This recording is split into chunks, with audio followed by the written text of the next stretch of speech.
every time. All right, we're gonna redo that. 3, 2, 1. It's sick. Okay. All right. Third time's the charm. It's sick.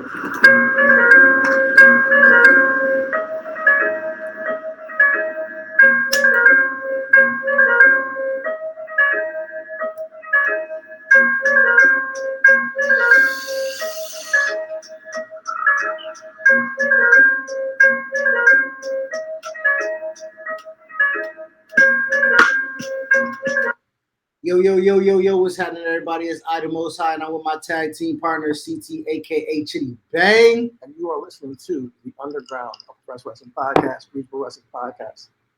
Check us out on RW Podcast 1 on Twitter. Sure. Check us out on Regional Wrestling Podcast, IG, Facebook, wherever you get your podcast, podcasted or podcasted. Regional Wrestling Podcast. Tune in, tap in, and, get high along with us. Shit. Yo, and as he say, get high. This show is sponsored by Joint Roller Ayatollah Rolling Papers. You know what? Of course I got them. Of course Chidi got them too. I got the whole box. Woo! Joint Roller Ayatollah. Listen. You should get the whole box too, man. Rolling papers with natural gum, baby. So, tap into eiwshop.com. Get a whole box. Yo, you know what? Get a whole box. Get a couple packs, man. You know what I'm saying? And you might want a couple of Everything is Wrestling t-shirt while you're at it. And official Stone 45 tee, which is one of our favorite drops, you know? Yo, I had a high thought. Next year, WrestleMania weekend is going to be in LA. So Wale Mania, I don't know if y'all already started planning. I don't know if that's on your mind. One time down, shout out. I want to give a shout out to Wale. I know Wale's going through a time right now. Hearts, blessings up to you and your friends and family for the loss. So I don't want to get right into it, but what I did want to talk about is that Wale Mania next year, LA, I think Smoke Dizzle should be included. I think we should have a smokers club section in LA. I think it should be like a weed expose. We should probably have some educational shit going on or whatever the case may be. I think that it should be weed educational friendly for those that's going to be in attendance, man. I think that would be a great little. Invite your boys to the smokers. That's the only reason. That's the reason why I said it. Yeah, that's the only reason I'm trying to get in between the velvet ropes. You know what I'm saying? So let's do something. I'll help. You know what I'm saying? We can really organize something. I think bringing Talking Terps with Juice and the boys out there, Absolutely. Bringing the smokers club. Bringing vendors out there and make it a thing. Listen, any place that Smoke Diz is in and that I'm in is smoke friendly. So let's just make it a whole thing. You know what I'm saying? I think that would be dope. I think Wale Mania, speaking of Wale Mania, that was the first night we were Yes, it was. there in Dallas. Wale Mania that Thursday. We pretty much, I dropped, you picked me up at the airport. We threw our bags down to Airbnb, went to Wale Mania. Great night. And I think of Wale Mania as something that could continue to grow. Yes. Kind of like a Rolling Loud, starting small. Kind of like a Henny Palooza, like a Deuce Palooza, you know what I'm saying? Yeah, whatever you want to call it. I do believe in Wale Mania continually growing. It's just the atmosphere is different, and I do think that Wale should be huge. Just a huge thanks goes to Wale for just making it out there and putting on a performance and bringing the energy, because there were times where he wasn't out there, but he came back and he brought that energy. If you guys have not been to Wale Mania, please check it out next year. It's a good vibe. Save your ducats. Save your money. It's going to be in LA, so it's going to be expensive. For sure. But there's drinks, there's women, there's smoking. I mean, we were smoking. I'm not sure. I don't know about y'all, nigga. We were smoking. Shit, I'm a smoker wherever the fuck. And there's wrestling, and there's wrestlers, and there's giving honor and giving flowers to people in the wrestling industry. Just getting, seeing MVP and giving them his flowers. I think last time we were giving Booker T his flowers. Now we're giving MVP his flowers because he came out there and he kind of put on for a lot of black wrestlers over the past couple of years. So I put on. He put on for them for real. I put on. Miles was there. He had a little interaction with Wale. You can check it out on our Instagram. On stage, and it was just good energy, good vibe. You got to meet some of your favorite wrestlers if you were there. It was good energy. But yeah, it was a great start and kickoff to perfect. The kickoff to WrestleMania weekend. Amazing start. It was amazing, man. And Yeah. shout out to again, he said it. It was a. We're trying to get away from the word vibe because it's kind of, but it was. I use vibe every day, all day, because that's the only way you can explain it sometimes. Energy is energy. It's a vibe. It was great. It was great. It was great energy there. It was first and foremost, like y'all niggas know, Wale Mania, he gonna bring the black people. That's just number one. Number two, he gonna bring out the women, the fine You women. got a little but so Hey, Poke nigga, it out. bro, he brought out joints that probably ain't watched wrestling since nigga Ricky 98. Steamboat, nigga. Oh shit. You went back that far. Bro, he brought, Fucking- nigga, he brought, Since 83. nigga, he brought bitches that kill. Them joints ain't seen a fucking square circle, nigga. But while they were there, They were and- tight though. yo, Some of them. nigga, bruh. And then Jay just like, cool, I'm just gonna take your steeds and just bring a traveling. Uh-huh. I'm bringing back the train, is what Jay said. They You brought dig? back the train for sure. Let's call it the baddies train, okay? Let's not call it. Shout out to Jay Cargill. You know, Queen Baddie. the conductor. The conductor. Bruh, she is what the FCR say top guys, nigga. She is tippy Top top, bitch. nigga, top, nigga. Yeah, Yeah, that's so- why she calls herself that bitch. You Nigga, know? she could conduct that train, dog. Honestly, Jay's killing it right now. Jay's killing it, She's man. having a moment. Everything she's doing at AEW is great, but seeing her at live and in person, Yes, I mean, yeah, just come on, incredible. and to think about it again, she wasn't on the radar last year, right? AEW, she's 30-0. She just premiered last year, right? She wouldn't have been on Wale Mania's card in town, but the consistency and the development that AEW has shown over time, not just with the hey, let's bring in top name, right? Like Wheeler Yuta to people who don't know, you know what I'm saying? Like I work with Wheeler on MLW, like he's a new guy to some people, you know what I'm saying? Jade's a completely new person to the business. And to be there, to be a name, Omos, you know what I'm saying? And like you see the development of these. You can see the future of Yes, what's to come yes, in wrestling. exactly, You know, exactly. And it's not just in Wally Media. I think that even across That the weekend board, was crazy. that weekend was Yep. crazy. Even with NXT, you know, it's a lot that you can see. Is like, okay, we're in a different space in wrestling. Where it's a lot of people got to prove, and you're starting to see the buddings of new stars across the board. You know, and Well, so shit. Since we here, let's just let niggas know we about to get into our WrestleMania weekend reasonable review, and we kind of started off by letting niggas know how Thursday night was with Wale Mania. Friday wasn't a WWE event per se, but it kind of got the weekend yapping for the coach. I'll show you how you did it. You got weed in your beard. Oh man. I mean, apropos. So you know we go to Florida Culture. You know, sorry, Chidi, I gotta apologize. Public nigga time, not really nigga time, it's father time, because that nigga was caught up with his kids, making us late to everything that weekend, nigga. So we fucking finally get the Florida Culture, and it's exactly what we thought it would be. You know, a whole bunch of niggas. You dig? It's just a whole bunch of niggas in a fucking sweaty ass high school gym, nigga. That's what it looked like. You know, and they were Good old high school gym wrestling. nigga, man. help me. This gave the vibes like a motherfucker, dog. You know, for culture, I'm gonna be there every year because, you know, I do think that, like I said, new stars, new people. Yep. This is the infancy stage of Black wrestling and people getting a name for themselves. Yep. You know, Shane Taylor getting. You know, I'll preach his name on the pod every week if I have to. This guy's a starting to make it. If you don't think he's a star already, you know. You got Billy Dixon. You Yep. know, had a great death match.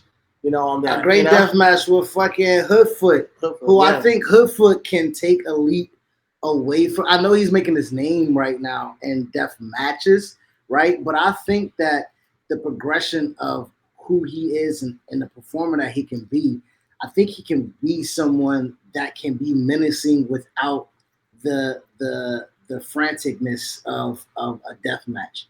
But what I do like about, again, we saw AJ Gray versus Darius Lockhart. We saw we came at the tail end of Trisha Dora and Mickey Jenkins. I'm Mickey Jenkins. God damn.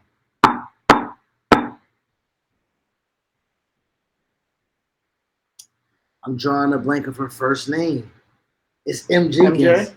Yeah. You. I'm drawing up. I apologize, but y'all niggas know what I mean. Come on, guys.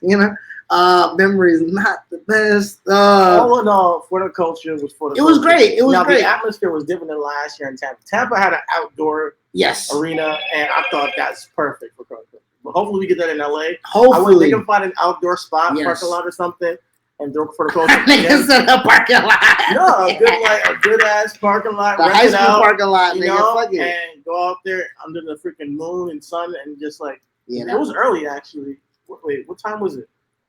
For the culture was because it was late. For the culture this year was like noon. I think it was. Yeah. Or it was noon or 3. Shit, man. Again. Yeah. So for the culture was great. It was during the day. And then the last year it was during, it was at night. It was at night. For the culture last year was at night, yeah. And I felt like it felt different, I feel like it was awesome. Black niggas at night? That's the kind of vibe I like. I'm a night guy. I know it's late. I know that you got kids and you might be like, Nah. Last year I ain't had a kids, nigga, so I was around, nigga. But in LA, I'll say for the culture, y'all can find an outdoor venue, that'll be dope. But hey, whatever works, I'm gonna be there, and just to be there supporting, indie wrestling, black indie wrestling, it was dope. And there were a lot of faces out there. A lot of people making shout out to the Black Guy Wrestling Podcast. We hung with them for a little bit. And shout out to everybody, Black Wrestling Podcast. Shout out to Black Alexis Littlefoot. Yeah, Alexis out there.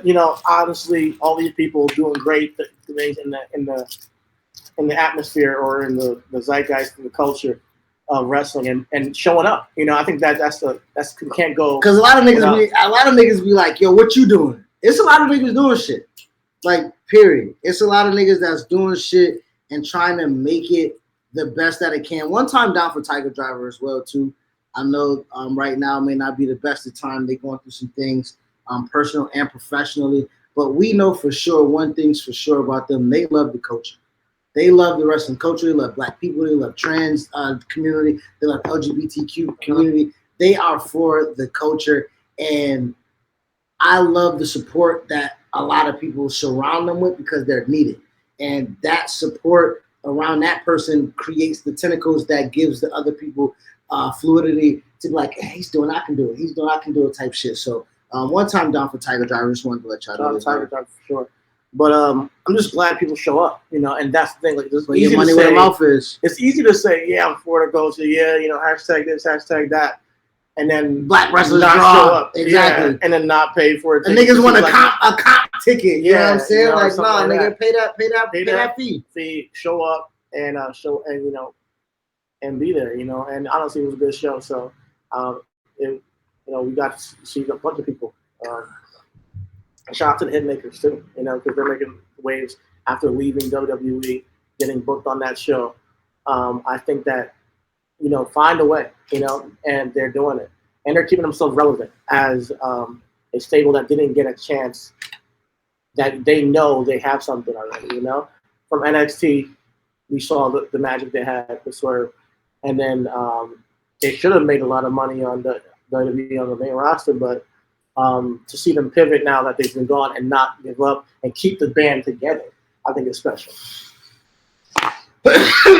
Moving on to Saturday, and speaking of comp tickets, NXT. Thank you. Well, thank you, because we didn't pay for that shit. You know what I'm saying? But we were there. NXT was not on our agenda. We had an itinerary. NXT was not. We felt like the card wasn't enough for our money. Dolph Ziggler was in the main event, and he won. So, I'm glad we didn't spend our money for that. I would have been. yeah, but we upset. came for our boy Dez, winning the tag team championships. Shout out to MSK, shout out to Dez. But the night of NXT, it was good though. It started off with a great ladder match. Great ladder Match. I got a Candice to Carmelo. Man, he's gonna be a star. And he is already, making waves online, and people are talking about him as if he's pretty much destined. And I see it, man. Shout out to Cameron Grimes, who won the ladder match, but there were some crazy ass spots. Austin Waller literally just jumped out through a ladder. Austin Waller just jumped through a ladder in the middle of the match. He had a spot with Carmelo Hayes laying on the ladder. Carmelo Hayes moved, pulled him off, and Austin hit the ladder flat out. Crazy spot. I'm sure you guys saw it, but I think that the ladder match, all in all, it was great. I told you Sanga is a star, and he had some moments in that match, broke apart the ladder. That was pretty cool. But Cameron Grimes pulled out the victory, and now he's going to be North American champion. Well deserved. He's been with NXT for a very, very long time, and I think it was due for him to get some gold, and he's been over, to be honest. So he deserves it. Now, how is he going to be as a champion? No, he's going to lose that belt fairly quickly. I would say, because he's over. Yes, the catchphrase. He's a great. I think he's a good wrestler. But can he sustain it as like a fighting champion? I think somebody's going to take it from him within the next couple of months, maybe the next 2 months. But I think that Cameron Grimes really should be a manager of an act on the main roster, and then get his spots as well. That's what I think he's going to be best at, because he's good at talking. He's really good at talking. He's really good at putting on his character. He knows his character, which I always respect. When a guy knows his character and he goes out there and does it over and over again, and it gets over, I fuck with it.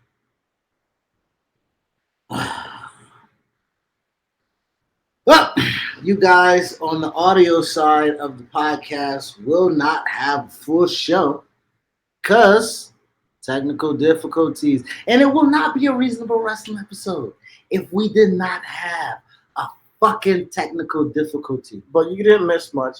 We just talked about Mania. It was a great time. Yes. Next year, go check it out. And we talk Florida Culture. Shout out to Florida Culture. Yes. So Florida Culture is also a great show. Next year in LA. Hope you guys show up and come out. But tap in. Yeah. Support Black wrestling. Other than that, we were on NXT. I just gave a little bit of a breakdown of the ladder match. But what do you have to say about that show? Because we were there live. It was a good environment. I think honestly the biggest takeaway for me was MSK winning the tag team titles. I thought Creed Brothers was going to be crowned at Stand and Deliver. I thought they had the rub and the potential to kind of secure that victory and be crowned. I didn't think MSK needed it. I know a lot of people wanted it to give them another run. I did. You know what I'm saying? I did, but I honestly wouldn't have been surprised if Creed won, because they've been really proven that they have what it takes to be a good tag team. And again, it's surprising too. I'm sorry to cut you off. The following weeks after kind of has a little bit shocking as well, to kind of the flux of the tag team division of NXT. You wouldn't have that flux if you would have put the titles on the guys. You know what I'm saying? Yeah. You know what I mean? So and if you wanted to bring up the Pretty Boys, you got an instant feud because they, you know what I'm saying? Because they attacked them, and then they can attack them during a celebration victory, and then boom, you can just roll it out. So we don't gotta talk about it, but there was some drama with Nash Carter, which caused NXT to have to pivot and put the titles in a gauntlet match this week. And a NXT UK team, Pretty Deadly, who I've seen them very few times. Mm-hmm. I think that when I talk about knowing your gimmick, knowing your character, these men know their gimmick, they know their character, and they're obnoxious. They remind me of Rick Martel.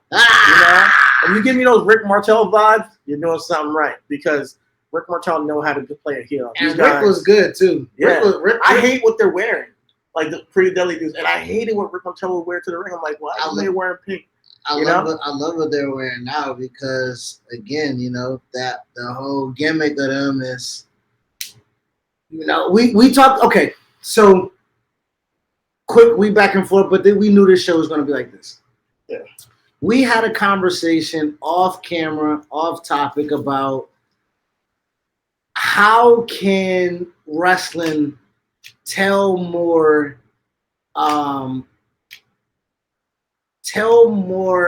inquisitive is the word that we want to use, or substantial stories of the LGBTQ community, rather than just giving us an androgynous character and having us kind of like wonder, or I think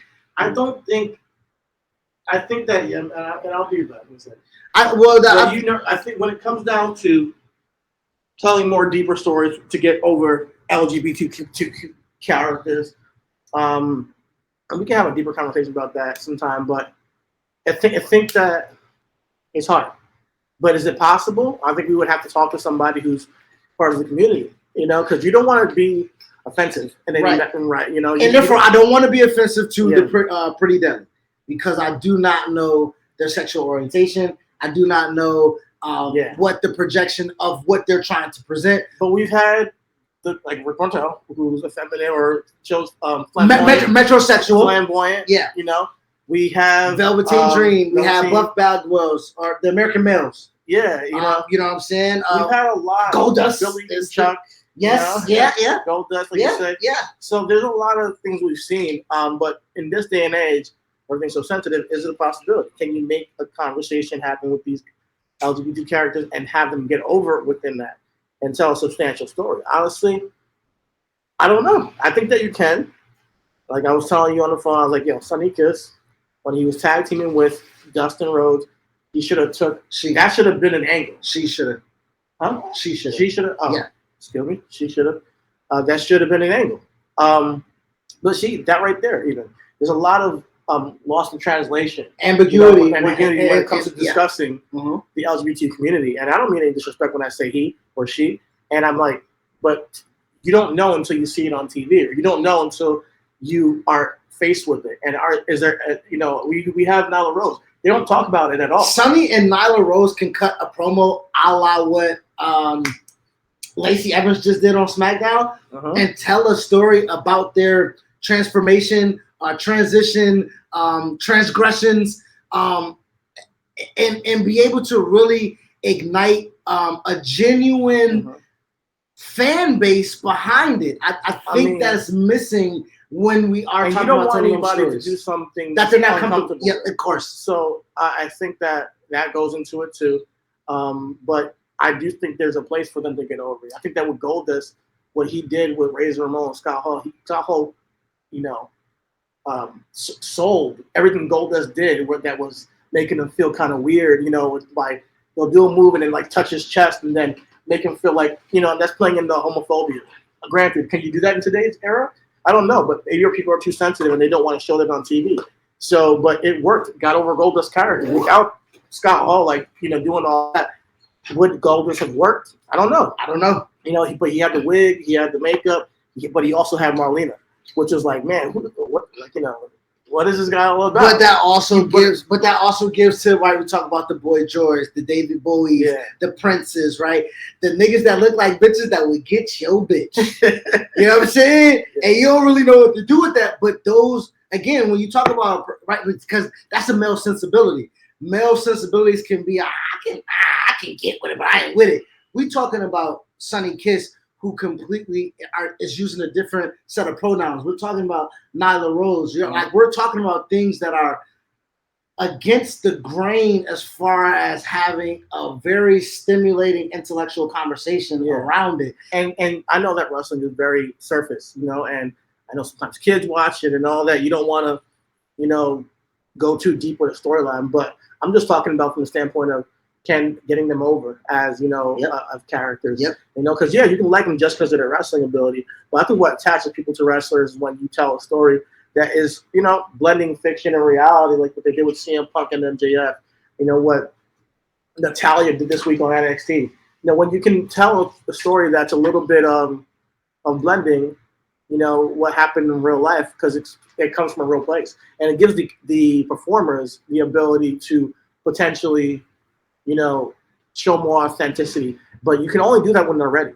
So I wouldn't want to put that on any LGBT person or to do that, because if you want to do a gimmick of whatever your gimmick is, Nyla Rose, they call her the Beast, and if you just want to go out there and be the Beast, be the Beast, and go for it. That doesn't have to take into account your gender at all. But but I think down the line, when it's time for Nyla to make when she's ready, or when anybody's ready, those can be a little bit of a standpoint to get people to really understand who you are. You know what I mean? And be a little bit deeper invested in who you are. But yeah, how did we get to that? We were talking about Pretty Deadly, and okay. and the reason why that came up is because I'm not sure. I think that's what I'm saying. But also that character in itself garners attention. It garners conversation. Yeah. Is you or ain't you, right? That character, surface level, it is intriguing. Yeah, absolutely. You just said you hate what they wear. Yeah, I've never seen that kind of. That's what I'm saying. On the male wrestler, but it pops. You remember it, and then I'm like seeing them. I'm like, they're gonna win this match. I already knew once we saw them. I was like, they gotta win this first tag team to debut and win the tag team titles. And I think that gives the Creed brothers something to fight for as well. And a bona fide heel tag team. We love a baby chasing. We love a baby chasing the tag titles, and I think Pretty Deadly is a perfect heel team to. They made the right decision on NXT, pretty much. And speaking of that, considering the situation. So, and we're wrapping to kind of balance out the rest of NXT's card and what happened with NXT of the week. Dolph won. Dolph lost. That means Braun lost, and Braun won. So I don't know how that thing went. And I'm glad we left. We left after Dez's match. We left, and if I was gonna sit there and watch Dolph win clean, only for him to lose. I'm not gonna even get into it. Okay, I'll be a rant. I'm not trying to be positive, trying to be cool. But shout out to Braun Breaker, new NXT champion, two-time NXT champion. He had a great banger of a match with Walter the following week on NXT. Yes, sir. And obviously, I wanted that to be the match at TakeOver. And then that banger match would have been a banger. It would have been. I would have stayed the whole time. I would have fucking nigga what? Woo! Woo! Yeah. I would have fucking stayed, nigga. Listen, no hate to Dolph.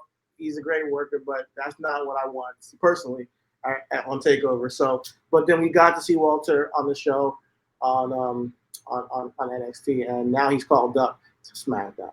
But before we get to SmackDown and all that happened this week, let's talk about what's on the screen, which we haven't even gotten into. Really, the big granddaddy of the them reason all. The reason why all the money fucking body was in Dallas, you bitch ass niggas. It wasn't fucking wrestling weekend, motherfucker. It was WrestleMania weekend, bitch. All y'all punk ass, pussy ass niggas, I got something to say about Big Dick Vince. Cause the nigga dick is big, nigga. And I'm not saying it because I know. I'm just saying it because that's how he act. He act like he got the biggest dick energy in the world. You know why? 2 nights.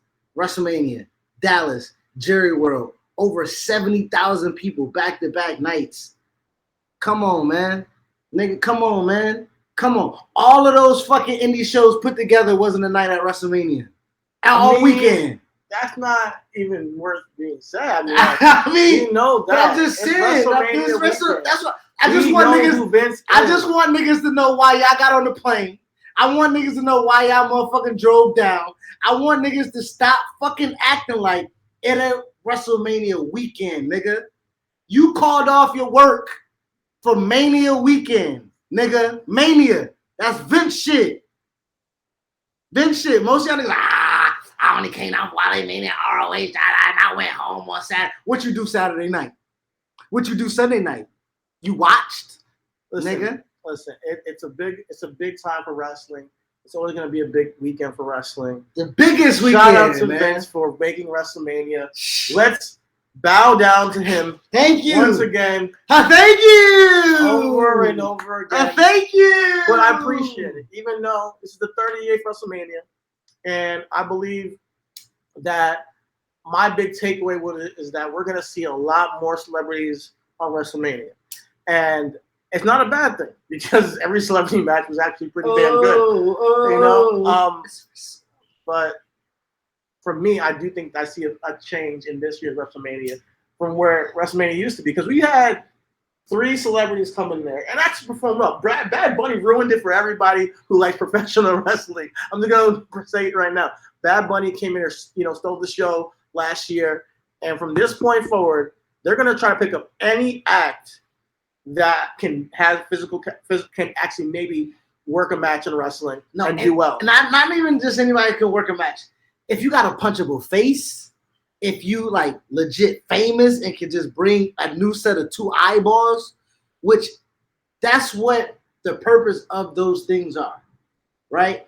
I don't know if it was 10,000 people, 10 people, 100 people, 1,000 people.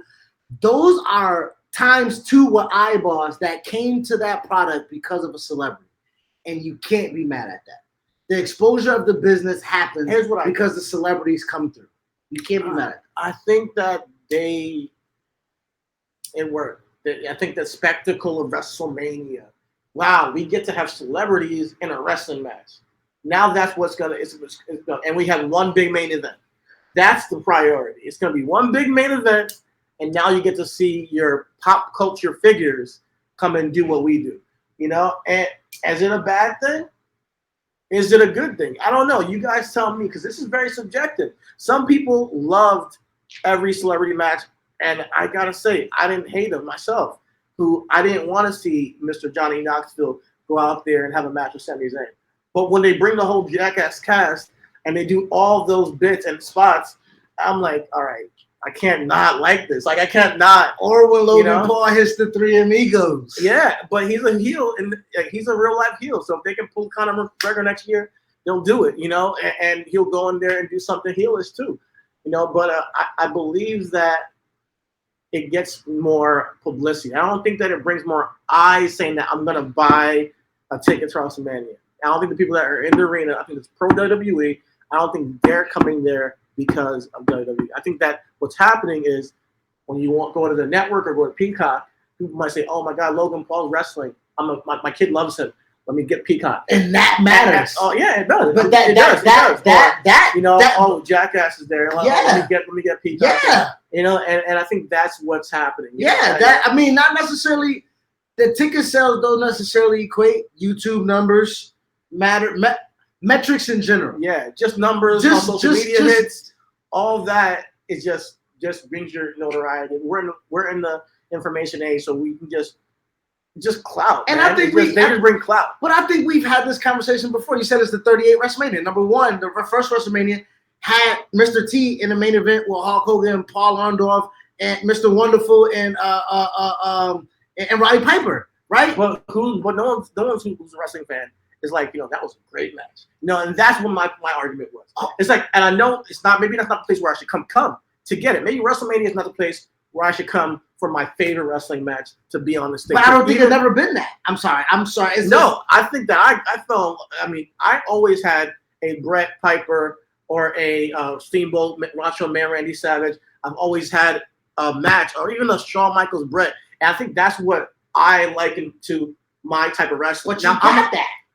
So I got that with AJ and AJ and I think that's the as far as a match. I think that's the balance. We already talked about the storyline going into it. I'm talking about the effort you put into for our fan base. The match of the night, the match of the weekend was Becky and Bianca, and it came because of the storyline, the performances, and everything involved with it. You got exactly what you asked for as far as wrestling, as far as the storyline to get you there. Cheers to Bianca and Becky. You guys did it again. Cheers to y'all. You're right. I got that with that. But when it comes down to the rest of the card, I think that we're moving towards an era where they're prioritizing the numbers, and I don't think that was always been that. I would get at least, back in the day, I would get at least 3 matches where I'm like, man, I would go back and rewatch those matches just because they were interesting and they're that good. I haven't gone back and watched WrestleMania. I will go back. I watched night 2 because we weren't there night 2, but we were there night 1, and we were there live for Becky and Bianca. They stole the show. And then you had Austin, which also was a huge. Night 1 has the match, that's my argument, and that's why I think me and you spend the most time right here on this subject, having the back and forth of our subjective opinions, because we can have selective memory and remember, like you say, a Bret Pipe. But what WrestleMania was that? That was 9. Okay. I also got Macho Man and Ric Flair on the same card. I also got Undertaker and Jake the Snake, which was actually pretty good. I also got Shawn Michaels and Tito Santana. And these matches were people who were growing in their arc as you went.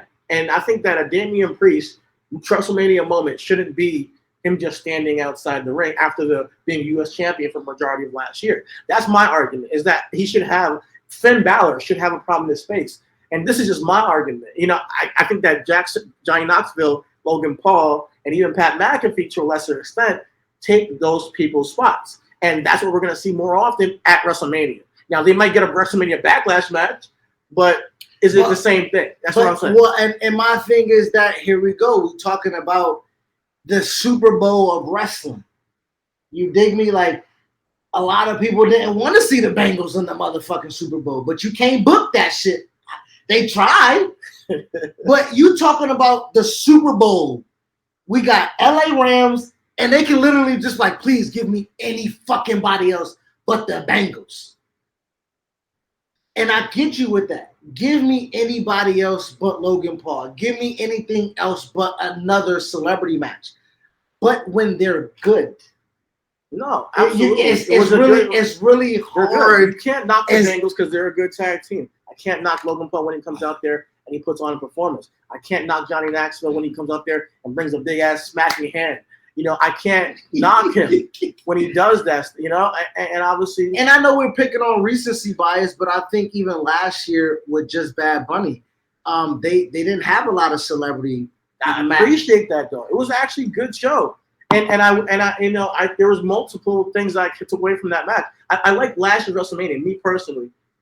Overall, it's just different feels I get from this last year. Last year, I got some matches that had meaning and purpose, and I thought that Roman stamped himself as the main guy. I thought that Bianca Belair stamped herself as the next woman who's it in wrestling. I think those moments matter to me. This year, it was more like, man, it's wrestling, have fun. It's wrestling. How you just name those 2 people, and those 2 people this WrestleMania capped off their stories from last year. Those two, and those are random. This is random. Me and him haven't talked about this at all. This is straight freestyle. He just picked 2 random people from last year who had stories that continued their story and their arc into this WrestleMania. Roman Reigns got his biggest win to date at WrestleMania. Bianca got her biggest win to date at WrestleMania.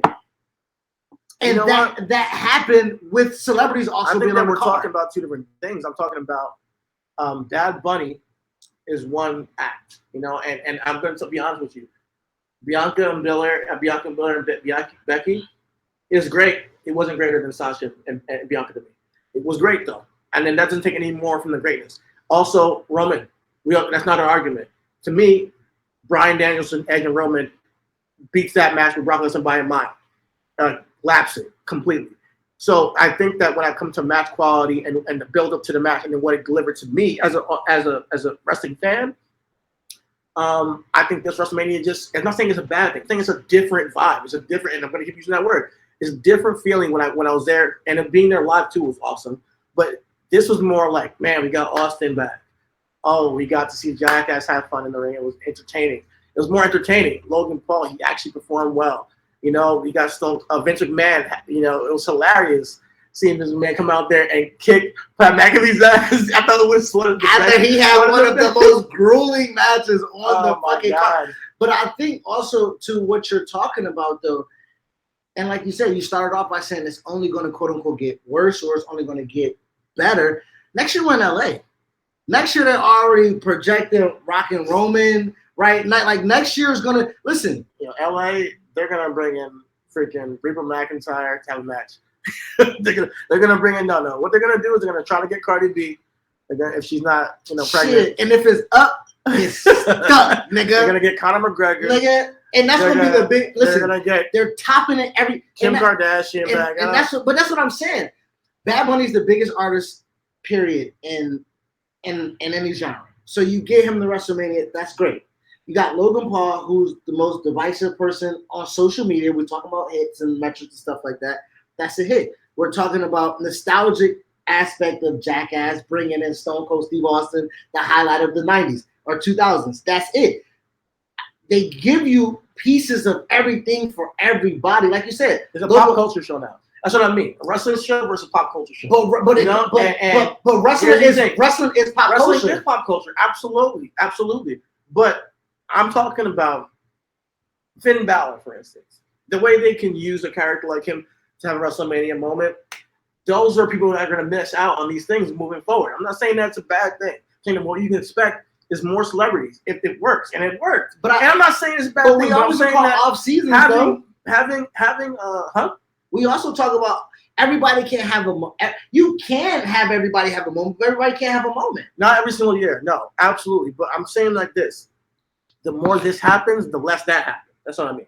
The more celebrities are there, the less we have organic wrestlers having WrestleMania moments and building their storyline and building their story. I mean, Bianca and Roman are two of the top stars who are probably getting paid higher than most of the people there because they know what they got in them. You know, and they're investing a lot in them. We see what they're doing with those two guys. I'm not talking about that when I say, you know, the people who are missing out or like what's going on in the future of wrestling. I'm saying that last year they took those two characters and it paid off with the storyline they were telling. I think last year mattered more for both of those characters than this year. However, who do you see that happen for this year? I'm sorry. Who do you see that happen for this year? I think that they should have. It would have been Big E, but they wasn't even going that route with him. It could have been Big E. You know, he shouldn't have got injured. He should have been on SmackDown. But if you structure it a certain way, there should be people.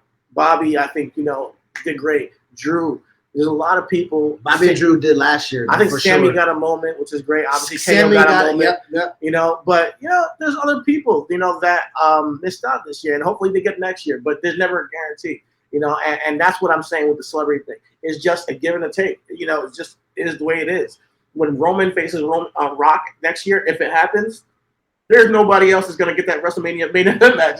It's going to the Hollywood star. It might not. They might cut night short, so it ain't a main event. The only main event is gonna be Rock and Roman. So, and that's just the business right now. So when you get into the business, you're like, man, I want a WrestleMania moment. You gotta really make yourself a social media star.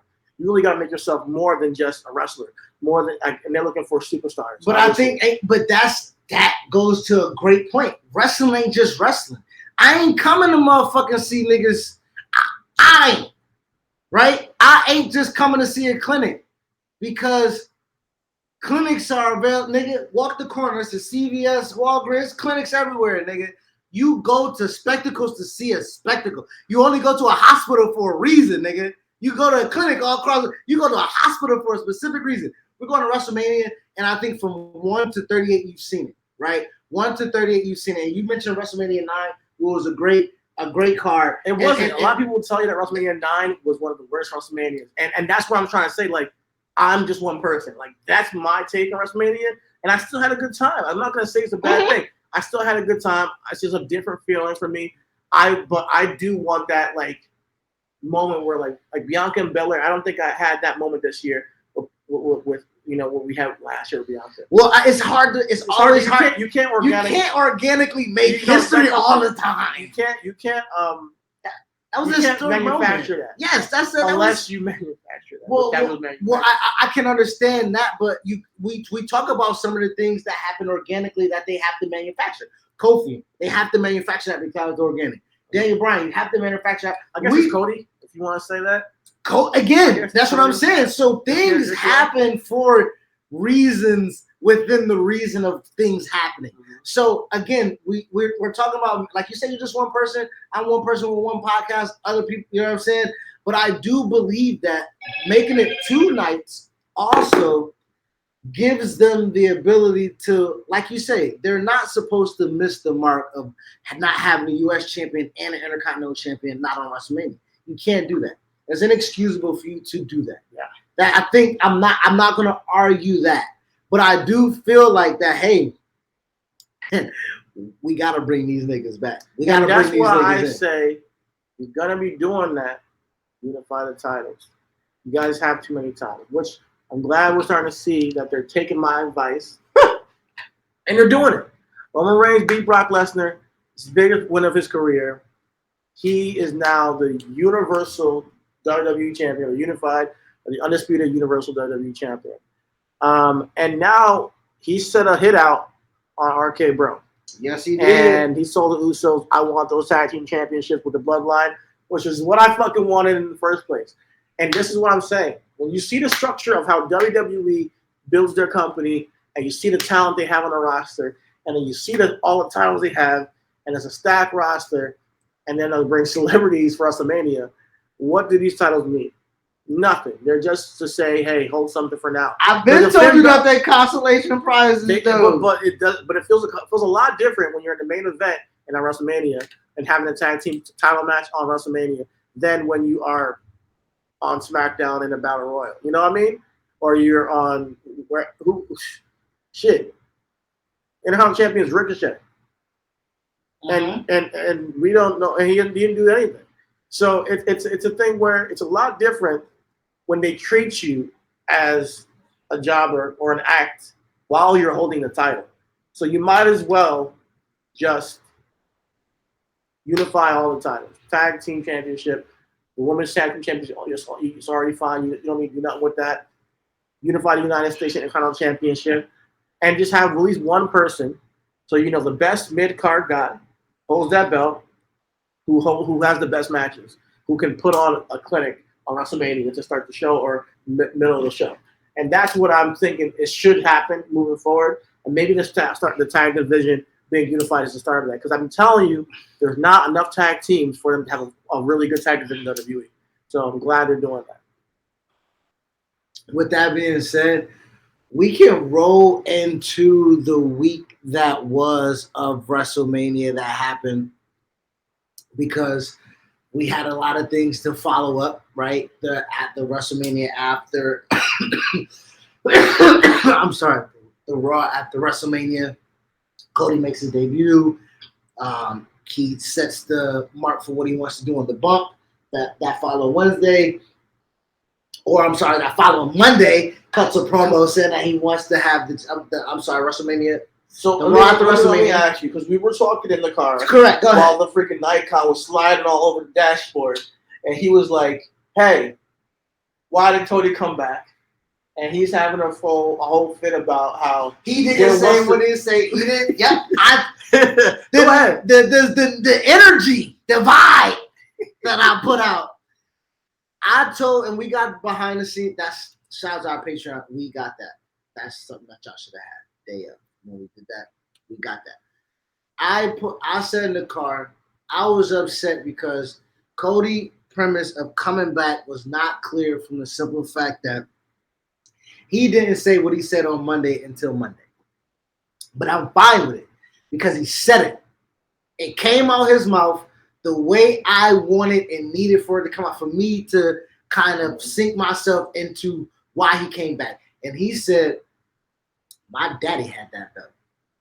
My daddy had that belt before that belt is the belt that y'all niggas think is the belt. No, my daddy had that belt. My daddy was the man before any of you niggas was the man. Not only did he have that belt, but he got robbed of it. You know, he really didn't. It was a finish. That's why they call it the dusty finish. He won the match and they took it back, and then he didn't really on the record become champion. So, and this is why I fuck with Cody, and this is why I'm a fan of him. And maybe it's biased, is because we have similar stories, man. Losing your pops, who you can't probably live up to that nigga because he's such a great figure, and then having to say, all right, how do I live in his honor when he's gone? And you can't necessarily talk to him in physical, but you got to make sure that you still fulfill your purpose here while you're living and doing your thing. I would like to shake Cody's hand one day because against all odds, he left the WWE after his father passed and said, I'm not doing this Stardust shit. Had to pride himself to say, I'm done with this. I don't want to do this. I don't feel like this is my path. And he walked away. He went and started the American Nightmare, got a crazy ass tattoo on his neck. I got a crazy ass tattoo on my neck. Shit. And I respect it. Against what anybody thinks he's crazy or whatever it is, he's walking his way and he's calling his own shots his way. Now, he said, I'm going to go out to New Japan with the Young Bucks and, work out there, go work with some of the best wrestlers in the world, made a whole list. And he did it. And then when it came to time to say, all right, where do we go next? How do I change my game and at the right time do something new, keep us interesting? He starts AEW along with Tony Khan, Kenny Omega, and the Young Bucks, and enters in a new era of wrestling that we have today. And then when he starts to get stale in AEW and things are not feeling right, he follows his gut. He doesn't just stick there. And against all odds, how it may look after he just broke down the throne and did everything and talked shit about WWE for 3 years, 6 years, damn near. Just fuck it. You know what? What's inside of my heart and what's inside of my soul, I'm chasing that. And that is to go win the championship my father never won, that they stole from him. And he went out there and told that story. That they fucking stole. That they stole from him. And he went out there and cut that promo. And in that moment, I saw Cody as, you arrived. You are who you think you are. I never really thought he was that nigga until that promo. And I thought, and I mean, I've been a big fan, but being the star of like a WWE main event star, that promo did it. Because at this point, he has a valid fight from his journey from today to whenever he becomes WWE Undisputed Universal Champion. And that's going to mean the world to him, his family, his legacy, and that's all that really matters for him. And that means the world to me. Shout out to Kendrick having an untitled track, so maybe you can't sue me for that. I think Cody right now has stepped into a new stratosphere again, and this time it's for real. I think for the most part, I agree with you. And the reason why I say for the most part is because people were, before I say that, before you continue, people were saying that when he came back, he'll be a mid-card in 2 weeks. It's not happening, guys. Cody's one of the top 8 faces in the company. And when does this wear off? I don't think it wears up anytime soon. Because he has a substantive. But it did in AEW. Because he didn't tell that promo. He didn't have that in AEW. He did because he was the revolutionist. No, he didn't. I'm telling you. It's different when it's something that's substantive, directly through your path. He knows who he is. He's coming there for a specific purpose. He cut that promo the first day. So until he gets that championship, he's going to be in chase. And we want to see it just as bad as he wants it. He cut a similar promo when he started AEW, the company of being. They don't have the title that his dad wanted. That's true. That's what I mean. It brought it full circle. You're talking about synchronicity and making the storyline make sense. What Cody, when he came in there, made sense. What Cody done in AEW was tell a lot of stories about his dad and kind of connect. But it's like we always looked at him like, yeah, you really ain't that, dog. Yeah, we feel you. But how is he that? But you also are EVP.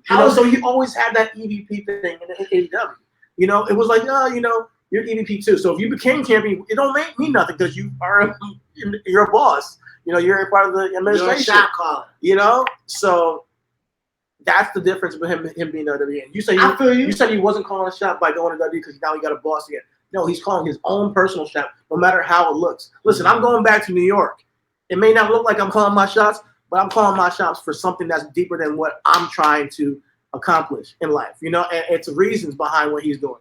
And it may not look pretty to everybody else. That's true. But that's what I associate what Cody is doing today. And because of that, when you're walking in your purpose like that and that bold, yo, he knows who he is. And even the promo with the Miz, he feels more comfortable on the mic. I see a different, more polished, grown man when I see him now than the boy he was when he was started. Now we're talking about seasons. We got a new season coming up May 26th. The new season of wrestling started after WrestleMania. We're talking about the Raw after WrestleMania. We're talking about the SmackDowns after WrestleMania. They have been good shows. They have. They have been really good shows. They haven't really slowed down except for the Raw Mania. The was Raw, alright, yeah. but I think correct. the Cody thing got me there, and and I think that Cody saved Monday Night Raw. he did, and then also, The I mean, same me personally, Besides. I like the Omos, and MVP angle with Bobby. Since we here, we might as well go to Book and Black, dog. Yeah, Hold on, let Book me hit and the Black. horn one more time. Omos. Let me It's give how- Omos an MVP to solo real quick. You know what I'm saying? I think that this is gonna be dope. I think this is the perfect move for MVP to be the mouthpiece for the giant Omos. Man, this dude is huge.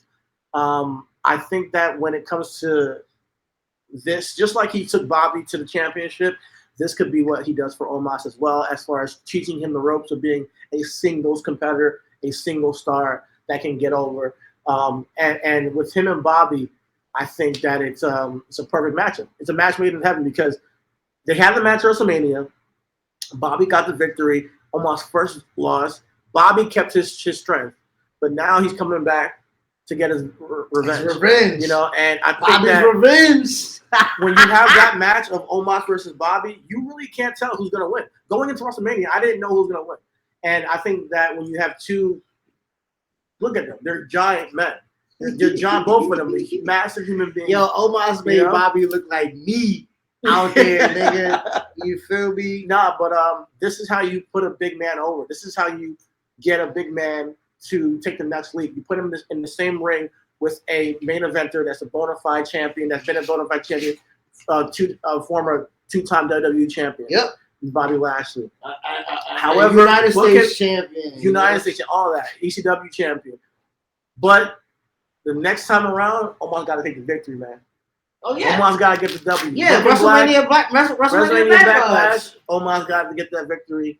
And, yeah. We know the vibes. Yeah, we know We know the vibes. You know what I'm saying? I think that I don't mind seeing him back in the ring with AJ or Seth. I think Seth needs to turn baby at this point. You think? I do think He's that. having some of his best character work now as a heel, though.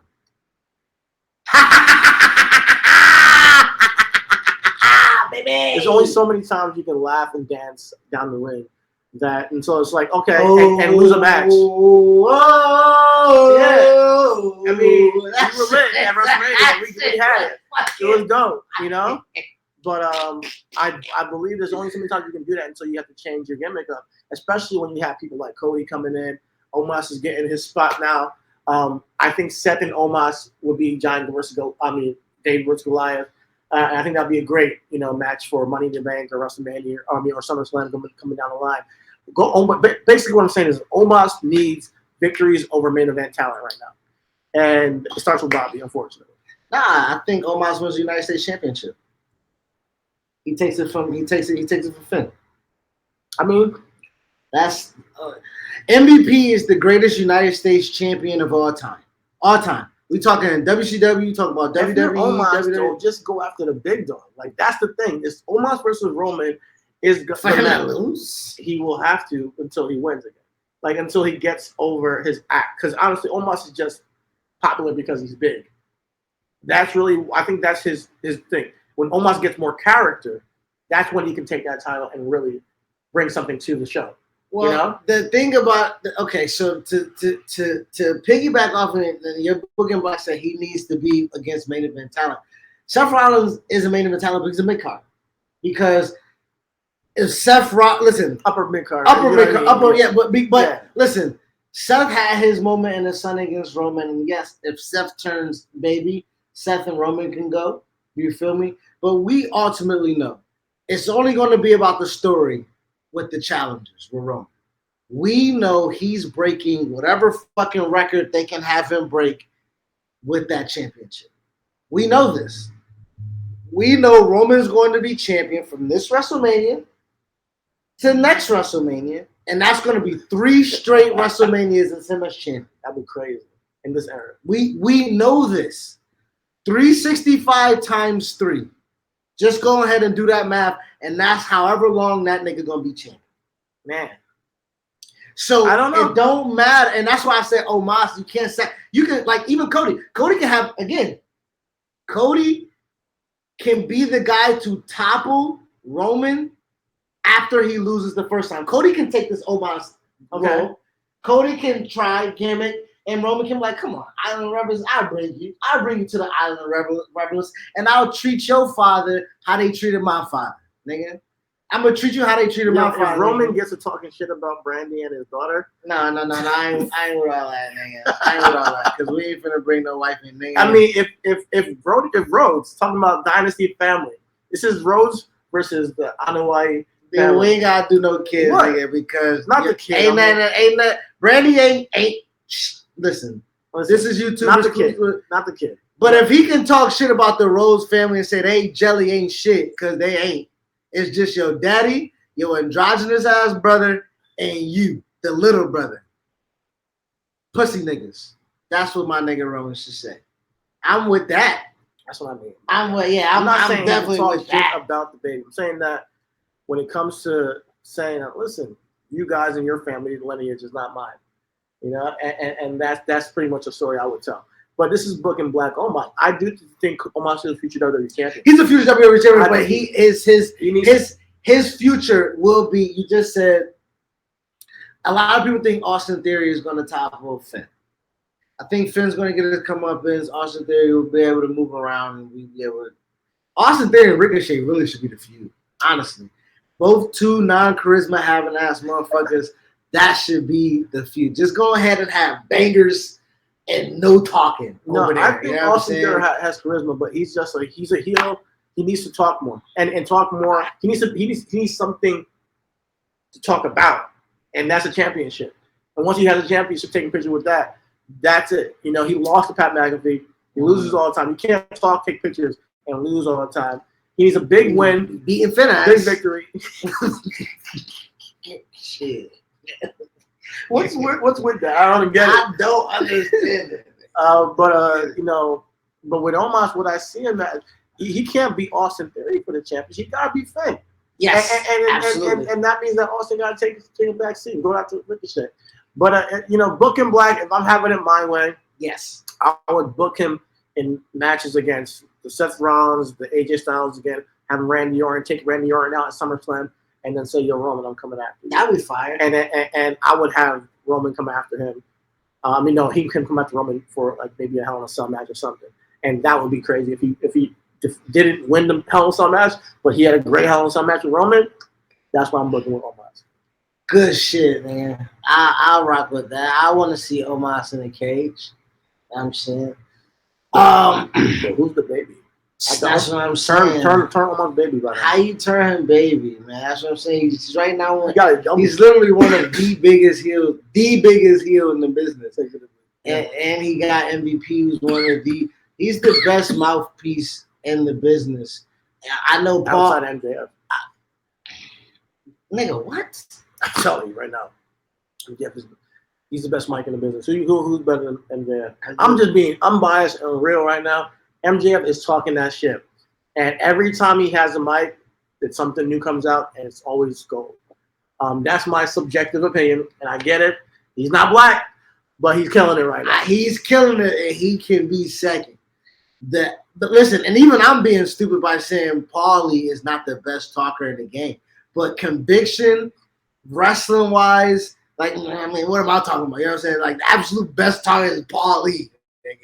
But I'm as far as like MVP cut a promo against Bobby this past Monday. Passionate, real MVP, life, real the man. spit.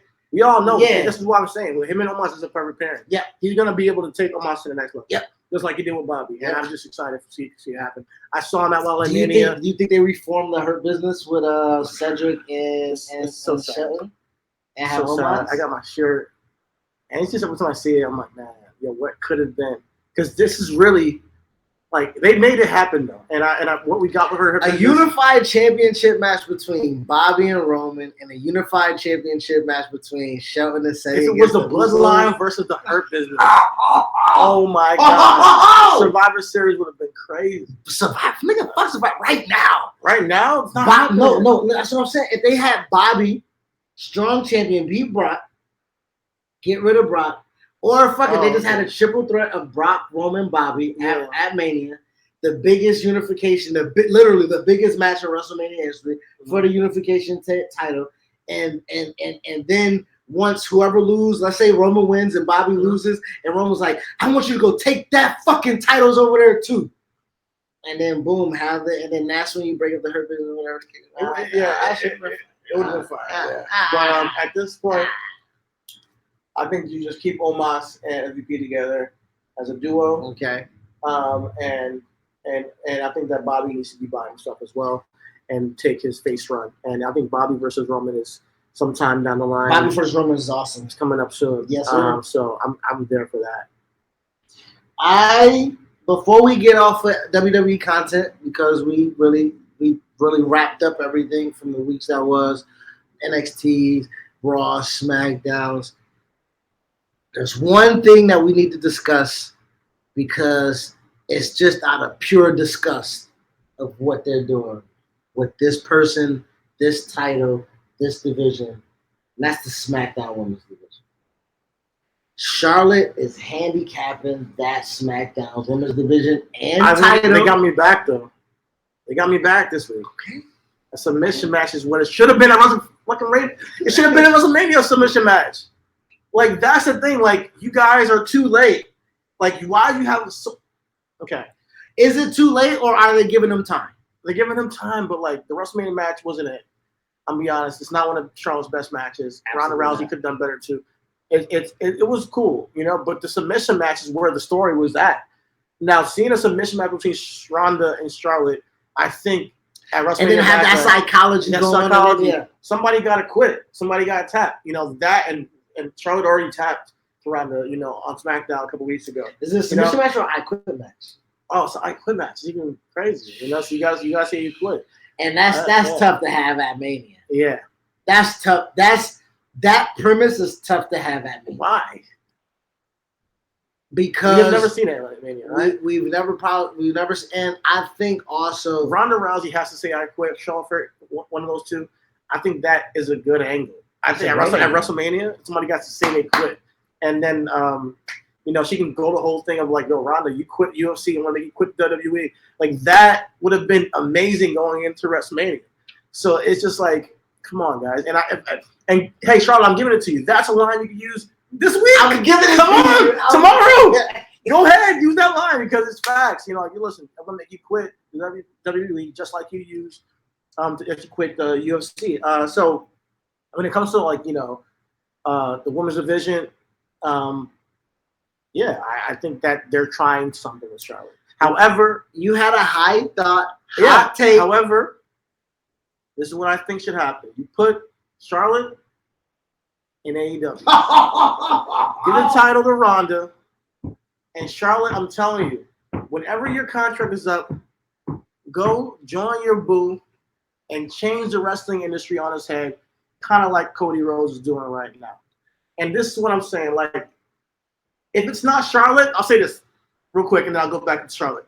If it's not Charlotte, it should be one of the four horsewomen because there's a stacked ass women's division in WWE. Gotta be Charlotte. You got Bianca, you got Becky, you got Sasha, you got Naomi, you got Lacey came back. They gotta be great. They gotta be you got, there's so many talented women in WWE. You guys have already cemented your legacy in WWE. If any one of those four horsewomen to go to WWE, it would be Charlotte, and she would turn the industry on her head, and just like that, number one woman in the industry again. I think that she has the ability to have more freedom in AEW, try to change her character up. She has Andrade there, her man's there. When your contract is over, go to AEW, see what's happening. If I was Tony Khan, I would be talking to Andrade like, yo, what's up? I know I'm not doing no tampering, but like, you know, we would like a queen over here. Let's bring your queen over to AEW and let's get it popping. Britt Baker versus Charlotte Flair are all out. What would that do to the buy rate? What would that do to the show? Charlotte versus Tony Storm. Charlotte versus Tony Stark again, the proper way, no pies. That would be Unless we got some poontang. But think about it. Jay Cargill, woo! Woo! Think about the matches you can have, and also really elevate the women's division in AEW. It's just sitting right there. Red Velvet can stir it up with Charlotte. So I love the fact that we have an option here now. And I know it's not WWE, Charlotte. I know it's not WWE. You work more days with WWE. It's a different type of schedule. And you're not going to have WrestleMania. But you've done WrestleMania year in, year out, and won. You've done it. Won every title. You won every single title. What are you going to do now? Becky Lynch is kind of taking your spotlight in WWE. Sasha's always just the girl. And now we got Bianca, who's probably the best woman on the roster. And Bayley is the most fundamentally sound wrestler out of the four. And once she comes back, she's going to get the light. There's nothing you can do at that point other than to have a feud with Ronda and either win or lose, and then start her own stable? That's why I said you got Reina Gonzalez right on the corner. Raquel Rodriguez now, right around the corner. Trying to make her name now. You got all these new. You got Lacey Evans. They're coming up, and you got freaking Liv Morgan and Doudrop. Go to AEW. Let those women have their time and just change the business completely up. And if Charlotte goes to AEW, it'll be just as big as Cody going to fuck WWE. That. You think if Charlotte goes to AEW or Charlotte goes to Impact? Because Charlotte doing exactly what Rick did. Charlotte going to Impact. Hate Impact. No, Charlotte versus Mickey. Charlotte versus Deonna Purrazzo. Charlotte versus Charlotte Tasha Steelz. Needs to be on real TV. And I'm not knocking Impact, but they're not. We ain't got gunshots on this motherfucker. Fuck it, I'm about to. I watch Impact. I like the matches. I like the wrestlers there, but they're not on the same level as AEW. Let's not act like that. The budget is the same. It's not. You can see it. There's no people in the crowd, and Charlotte's not going to do that. She's not. But AEW, yeah, she want to go. She will even get she would be able to show a whole new edge. She can blade if she wanted to. She can do hardcore matches. She can do dives. She can do whatever the fuck she wants. She can, imagine her let loose on the mic, like things that she can't say, that she wants to say. Imagine that promo she cuts when she shows up against WWE, and Charlotte will be the number one wrestler in the industry if she went to AEW. Or one of the top. Oh, we chopping that up and sending it to the internet. She'll be one of the top wrestlers in the industry, and she just doesn't have the steam that she has now that she used to in WWE, in my opinion. And that's just, I think this is the move. I like that idea, man. I like that idea. When you brought that to me, I thought that was fantastic. And since we're on AEW, we're going to go ahead and run through AEW. They had a great week of wrestling. And then we're going to end with Business and Logic. And then that will be the show, I think. Yeah. AEW is doing some really good shit, man.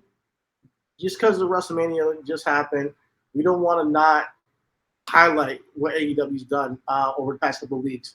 They have tomorrow a Texas death match between Adam Cole and Hangman Page. I don't think it's that popular or that has that much steam going into it, but hey, and they give that away on free TV. That's sorry, bro, but Adam Cole, he's not MJF. Like I said, that match with MJF and Hangman Page will be the main event in that pay-per-view, or CM Punk, one of those two. But going forward, I think I want to see the match. The matches are quality, banger for banger for banger. CM Punk and Penta just put on a banger. The Red Dragon versus Jurassic Express this week was a banger. You had FTR and Young Bucks a couple weeks ago, banger.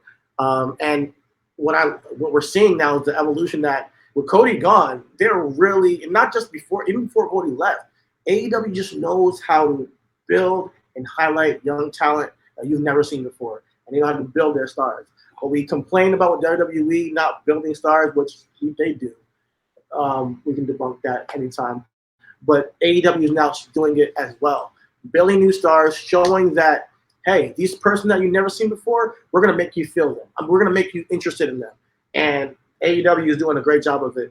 Let's start with fucking Wardlow, man. This dude, how do you have an angle with MJF and CM Punk.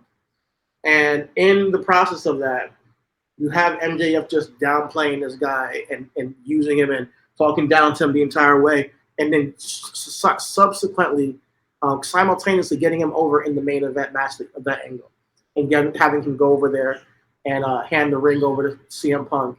CM Punk's uses it to defeat MJF, and in that small moment right there, you created a new star. Darby Allin, man, we can talk about the year that he had. We can talk about Sammy Guevara and the ladder matches that he had with Cody Rhodes, and what he's done with the TNT Championship prior with all those amazing matches. And then this week on a Rampage, Yuta versus Jon Moxley, man, and it got a lot of love because people don't know Yuta. People don't know. Is it Jimmy Yuta? Yeah, Wheeler Yuta. Wheeler Yuta.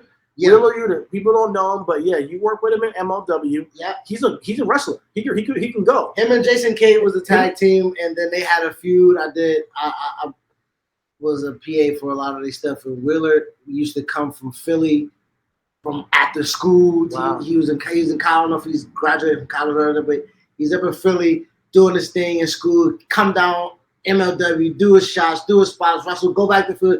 And he was doing that. And he was earning his chops on the indie scene. And like we say, supporting indie wrestlers allow them to get on the spots like for the culture or MLW. Shout out to MLW while we're hearing it. Yeah. They got black champions galore out there. EJ the Judge, Calvin Tankman, tag team champions. They got Myron Reed as the middleweight champion. That should be the Myron Reed championship. The nigga's been champion 3 times out that motherfucker. I say Samoa niggas, the Samoa niggas.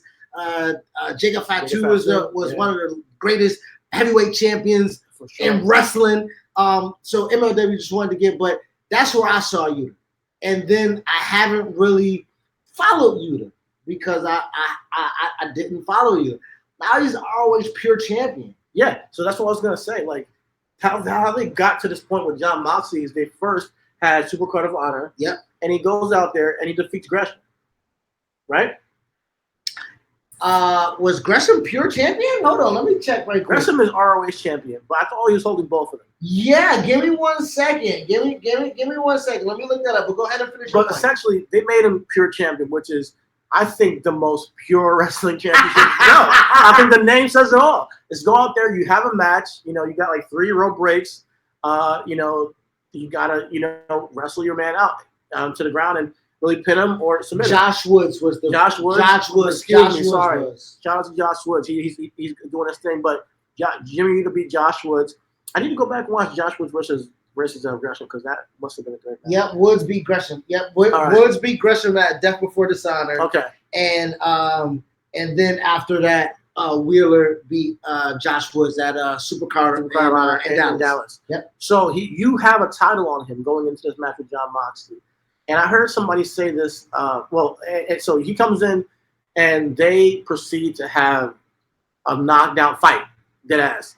And he spot for spot, he kept up with Jon Moxley. Not only did he keep up with him, he kicked out of his finisher. He just wouldn't go down, and Jon Moxley had to just choke him out. And he's bloodied. You can see in the picture there, and he's trying to get the respect of the Blackpool. Combat Club, yeah, I believe. Okay. And the story, he had to go, he getting there trying to get the respect.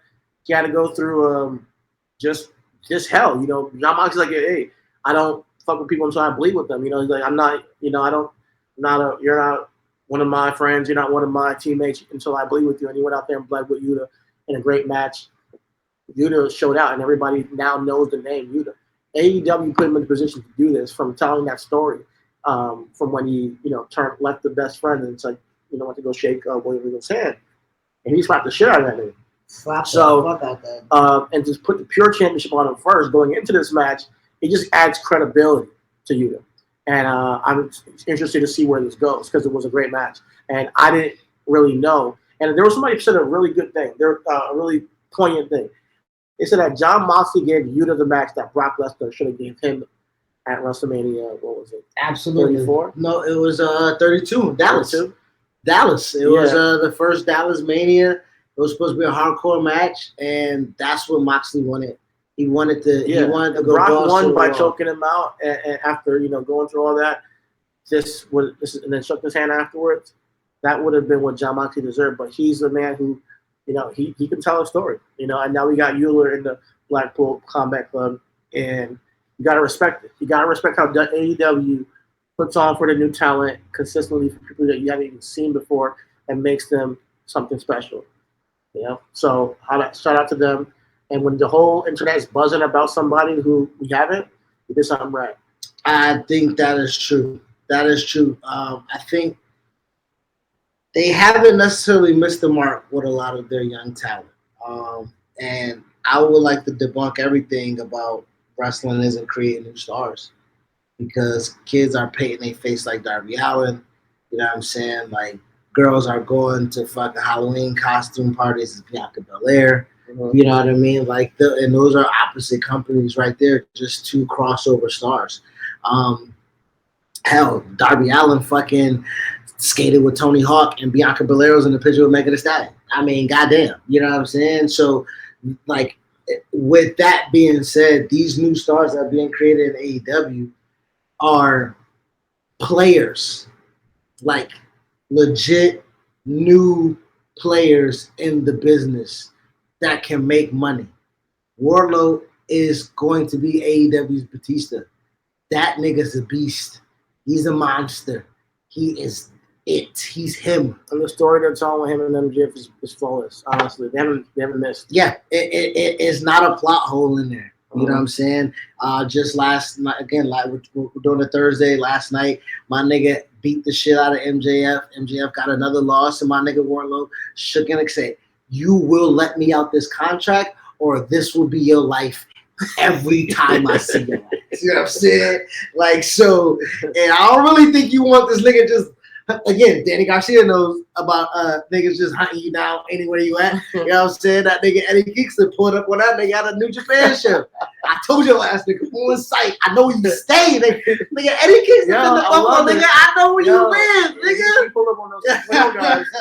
He pulled up on those 2.0 guys at the freaking. How do you even get to the airport flight? Where the fuck were they at? Nigga, probably the tarmac. Nigga, they're on fucking tarmac. Eddie Kingston falling off, and they took his shoes. They took all my shoes. So I don't even know how you get on the top right. But shout out to Eddie Kingston doing Eddie Kingston shit and keeping it real, keeping it a buck. And like those little touches, even though it's a short little backstage segment, it adds something to the storyline. Even though you don't like. And I'm glad. I was just about to say, I'm glad they're doing something, because Danny should be a nigga that should bleed too. Lee is a nigga that should bleed. But let me ask you something, because who needs it more? Daniel Garcia to bleed for legitimacy, or Yuta? I think that Yuta has a face of like absolutely this baby face that needs that edge. Yeah. Daniel Garcia needs the sports entertainment kind of shit. He needs a little bit more swag. You put him with Chris Jericho, who can show him how show him the ropes. Yeah. You know, so I think they have a method to their madness with AEW. Now, who can Lee Moriarty learn from? Lee Moriarty.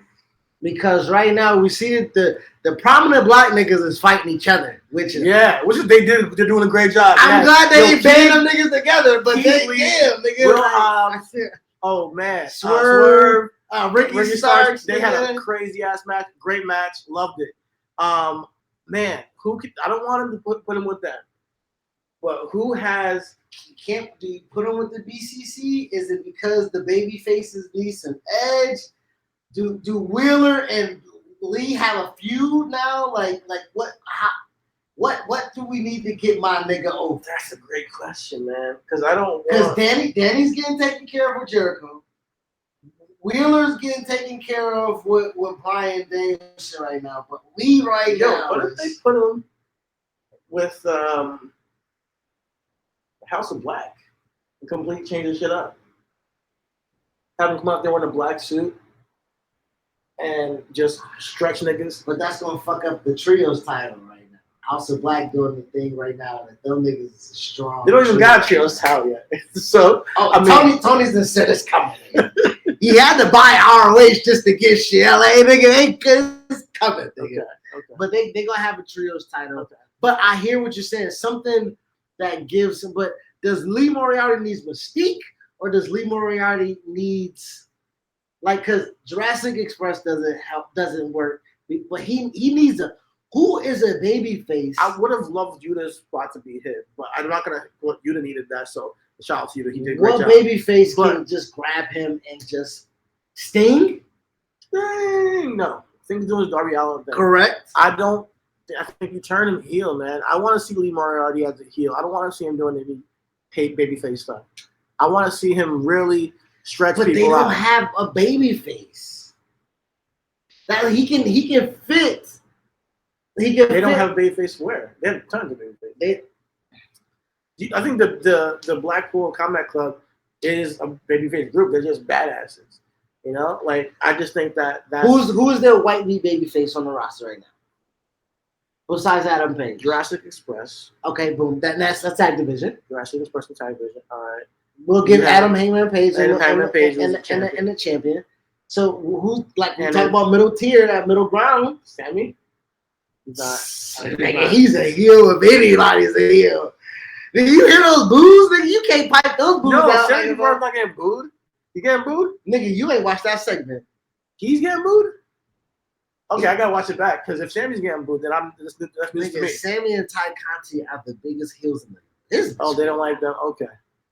All right. Then it's time to turn, man. And then you put Lee in that spot. Can Lee be a babyface and beat and insert himself in that TNT title picture? Lee needs to just keep on beating people up. Man. Lee and Scorpio Sky was slap. Lee and Scorpio Sky will be dope.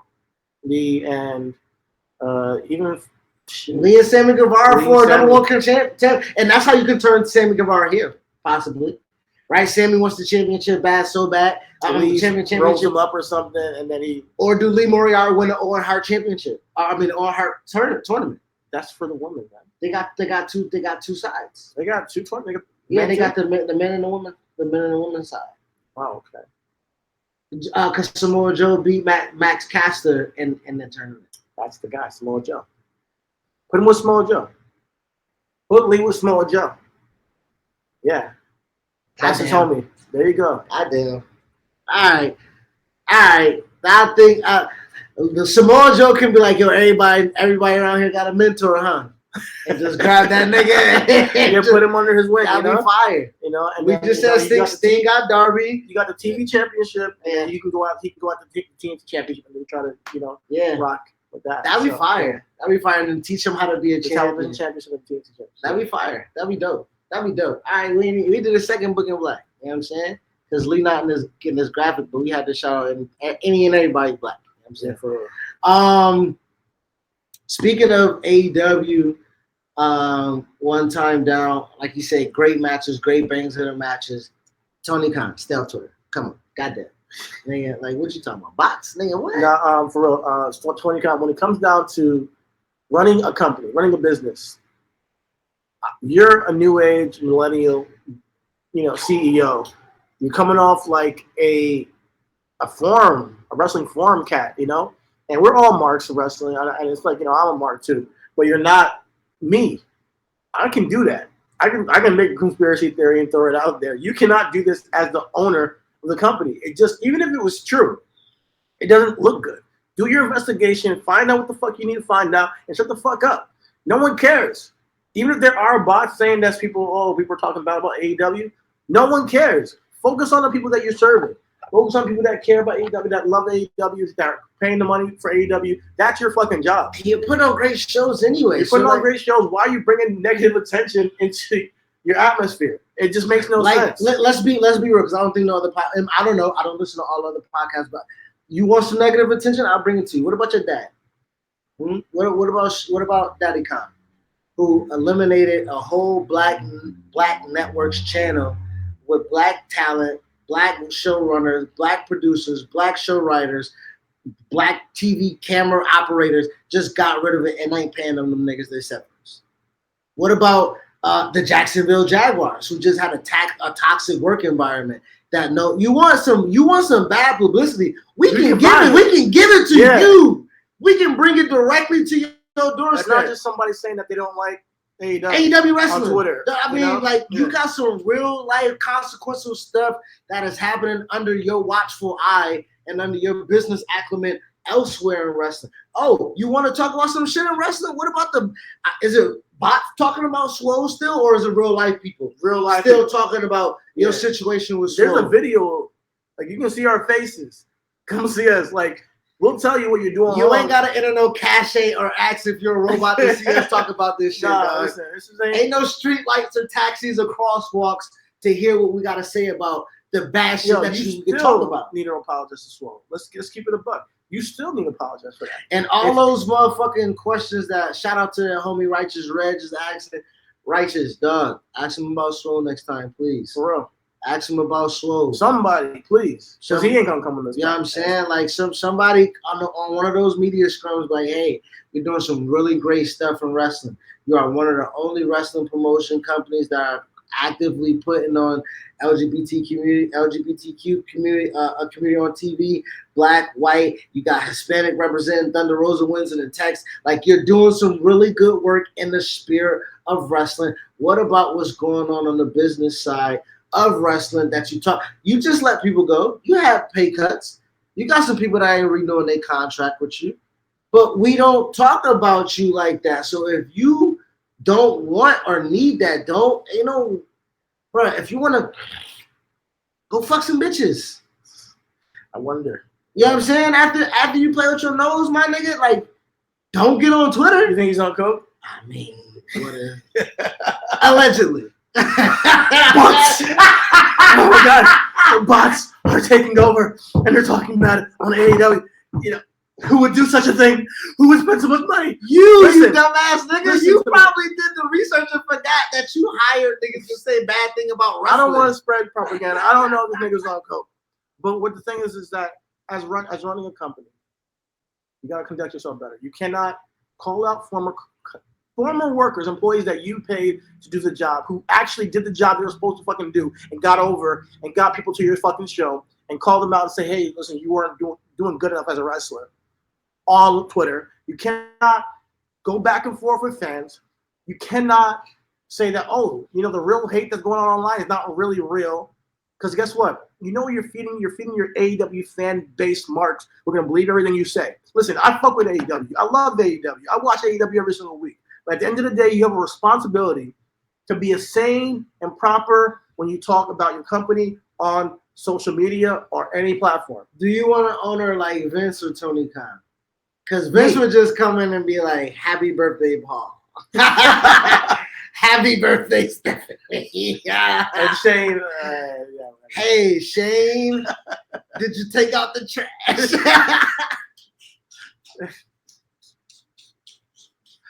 Oh, man. But for real, though, like, I think that Tony Khan needs to understand. I know he's younger than Vince. He's in a different era. He's a millennial. But Steve Cohen, the Mets owner, is the same thing, right? And you can't be a fan forever when you're running this shit. Like, if me and you were to run a business, right, and say, now, we're not talking wrestling anymore. We're actually making the fucking shit. We're stirring the pot. We're making the sauce. We're creating the shit. I got nothing to say to y'all niggas. I'm telling you. At that point, I got nothing to say to y'all niggas. I'm over here working. I'm making the show the best it can be, and all my energy towards that. Especially it ain't about wrestling. Whoever's talking their shit, they're gonna talk their shit no matter what. There's gonna be some shit. Oh, you found out it was a box? Guess what? I found out I wouldn't even do an investigation. Let's say you want to do that just to find out if they're real people. Guess what? There's bots everywhere. There's bots on all types of freaking social media. You want to talk dating apps? You want to talk bots everywhere? Who gives a fuck? That's my point. Who gives a fuck? Elections? Who gives a fuck? There's bots talking bad about AEW. Even if it's not news. That's not fucking news. So grow the fuck up. And good job for AEW making you stars. You're doing a great job. You're doing a really great job. One thing I do want to talk about too, before we get out of here, Business and Logic. We don't have a little graphic for it, but the state of Missouri issued out. Well, I don't want to call it an edict, but it was a public service announcement. We need more money. That's pretty much what it was. Like, that's pretty much what it was. COVID fucked us up. It says everybody moving out. To all promoters from the executive director, and this goes to permit fees increase, license fees increase, surcharges on tickets. And from what I understand, Missouri is a state commission. From what I understand, so excuse me, I may be speaking out of turn, but what that means is that them niggas can legislate a lot of shit without y'all niggas having to say. Listen. So finish what you're saying. Go on. So what they said was, Please be advised that on April 30th, 2022, a new rule will become effective for the Missouri Office of Athletics. All permits for professional boxing, professional wrestling, professional full contact karate, professional mixed martial arts, amateur kickboxing, and amateur mixed martial arts will now be $150 per day per event. I'm assuming that is an increase or surcharge to what the previous thing was. They said, please note that on July 1st, 2022, amateur contestant license will increase from $40 from previously $30. Seconds license will increase from $30, previously $20, and all boxing and MMA identification cards will increase from $20 from currently $15. All licenses are effective from July 1st, 2022 to June 30th, 2024. Now, this is another thing that I wanted to read, the third paragraph. Also taking effect on July 1st, $1 surcharges will be placed on all tickets, including complimentary tickets. Therefore, the office will expect to receive a computer-generated box office accounting of all tickets sold and any complimentary tickets issued. If no computer printout is available, the inspector will secure all ticket stubs to determine an accurate accounting of all tickets issued for this event. Essentially, what they're saying is that whatever, and like you say, the business pays for it on the front end, but we will get it on the back. But that's what I'm saying. Like, you know what I'm saying? The consumer in Missouri, they're raising the price it costs to do any type of combat or any type of events in their arenas, right? Yep. So you purchase a stadium, you purchase an arena, the state got to get their cut, and they're raising the ticket prices because the license fees, everything, all that, everything, all is that. So that will be paid out.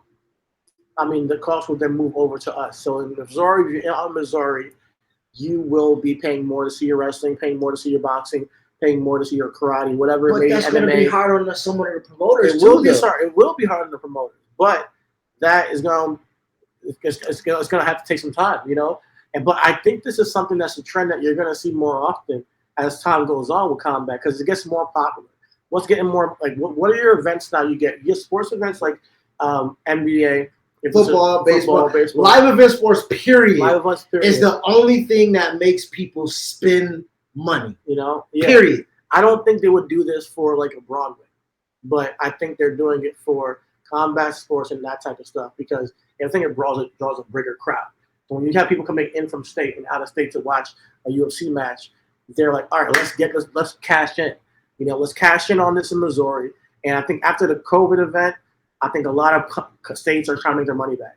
And I already see it here in Florida, So at this point, things are going to be going up. So you guys can expect to see wrestling events be a little bit more costly, business logic-wise. Because they're not eating that charge. And a lot of states is going to not be able, or cities are not going to be able to house certain things until, again, listen. Okay. SummerSlam is going to be in Tennessee. Now, nothing against the good people in Nashville, Tennessee, but the party of the summer in Nashville, Tennessee, if they start adding some motherfucking taxes in states like that, guess what? We're not going to get a lot of SummerSlams in Nashville, Tennessee. That's true. They might not book Missouri as much. Like they know, all right, a surcharge $1 per ticket, comp tickets and all, and WWE doing 15, 20,000. They're gonna raise your ticket by $1. That's what's gonna happen. They're gonna raise your ticket by $1. $2. $2. That's right, $2. Yes. They're gonna raise it by $2, get some extra bread. But yeah, that's what's gonna happen. And so you think more states for sure will follow the trend, and if they're having trouble, if they're New York, they don't need it. They're doing things they're doing so much. If you're in LA, but then New York can see another way to get some money, nigga. They will absolutely, but they might already be doing it for all I know. I gotta do my research on New York and all that stuff. But cost inflation is a real thing, man. We all know that. So Yeah, man, it's $20 for a pack of chips. There's some news for you. It's going to affect WWE, so just stay tuned if you live out there in Missouri or if you're going to an event in Missouri. But just also stay tuned to see if that pops up for any other states, because I do think that this is directly for some indie promotions are already, making their claim of like, man, it's difficult to. It's already difficult for us to, get the permits, run the events, get the money to That's do so. What's gonna hurt the most. And you know what I'm saying? So, shout out to the middle class. We hold steady, trying to motherfucking keep this thing afloat and everywhere. Middle class in America, middle class, and fucking, shit. The middle class in sports is getting ate alive. Either you a motherfucking middle nigga get no money, or the top dog get big money. You know what I'm saying? Middle class is just shut out. So the guys and girls that are trying to be inclusive, I believe that's the word I was going for, and trying to just run home promotions, getting home talent over it, and just be able to do things for within their community is going to be a lot tougher. So support those people whenever you can. I think it's very important for the community to know these things, like you say, and for us to be aware so we can go ahead and do our. If you can go to a wrestling event out there in Missouri, why not? Just go take because I think that it keeps it moving. It keeps the industry moving. I think they'll be all right. And promoters play the boys and girls. All right. I know business is going to be the business, but are you running wrestling? You don't make money in this. You dig? So if you pay, if business is going to be like this, and listen, if people are going to be more aware of the business, then do the business correctly. And speaking of business, do business correctly. Before we end the show, the way AEW ended their show last night had a lot to do with business that AEW is trying to secure on the India side, right? We saw WWE placate to that country, making Jinder Mahal WWE champion, the pageantry behind it. There is monetary value to people having an Indian star available, Indian presence. It's like and we see Veer Mahan, and what they're doing with him on Raw. We talked about Jinder in the past, But Sangha, Sangha, I think is gonna be a freaking monster going forward. He's gonna be the man. He should WWE champion. I'm praying, But when it comes down to it, I think when it comes to AEW doing this with, can you pull up his name? Homeboy that just debuted with Jay Lethal. A lot of people hated on the segment. I didn't care too much about it because we just proceeded a match with Samoa Joe and Minoru Suzuki, and people are like, "Oh man, they're doing some things with." There's one of the worst, finishes or surprises in AEW, and AEW has had some big surprises, but I mean, this is WWE shit. You make a business decision because you want to bring in a talent because you want to hit a market. Satnam Singh. He was the first Indian player drafted in the NBA. So he was drafted by the Dallas Mavericks back in 2015. They're saying he's 7'3". You know what I'm saying? And my thing is, I don't know if this is an Anthony Ogogo situation where you just come in just to do a quick thing and then bounce. But where the hell is that nigga at? I think that Satnam Singh might be there to stay if they have business out there in India. But, he's definitely huge. Well, I think they have business out in India due to the merger that's happening with Warner Media and Discovery. Okay, so that's another thing, business and logic that's happening right now. AEW is they got their contract. They're on television. Warner does own TNT and TBS.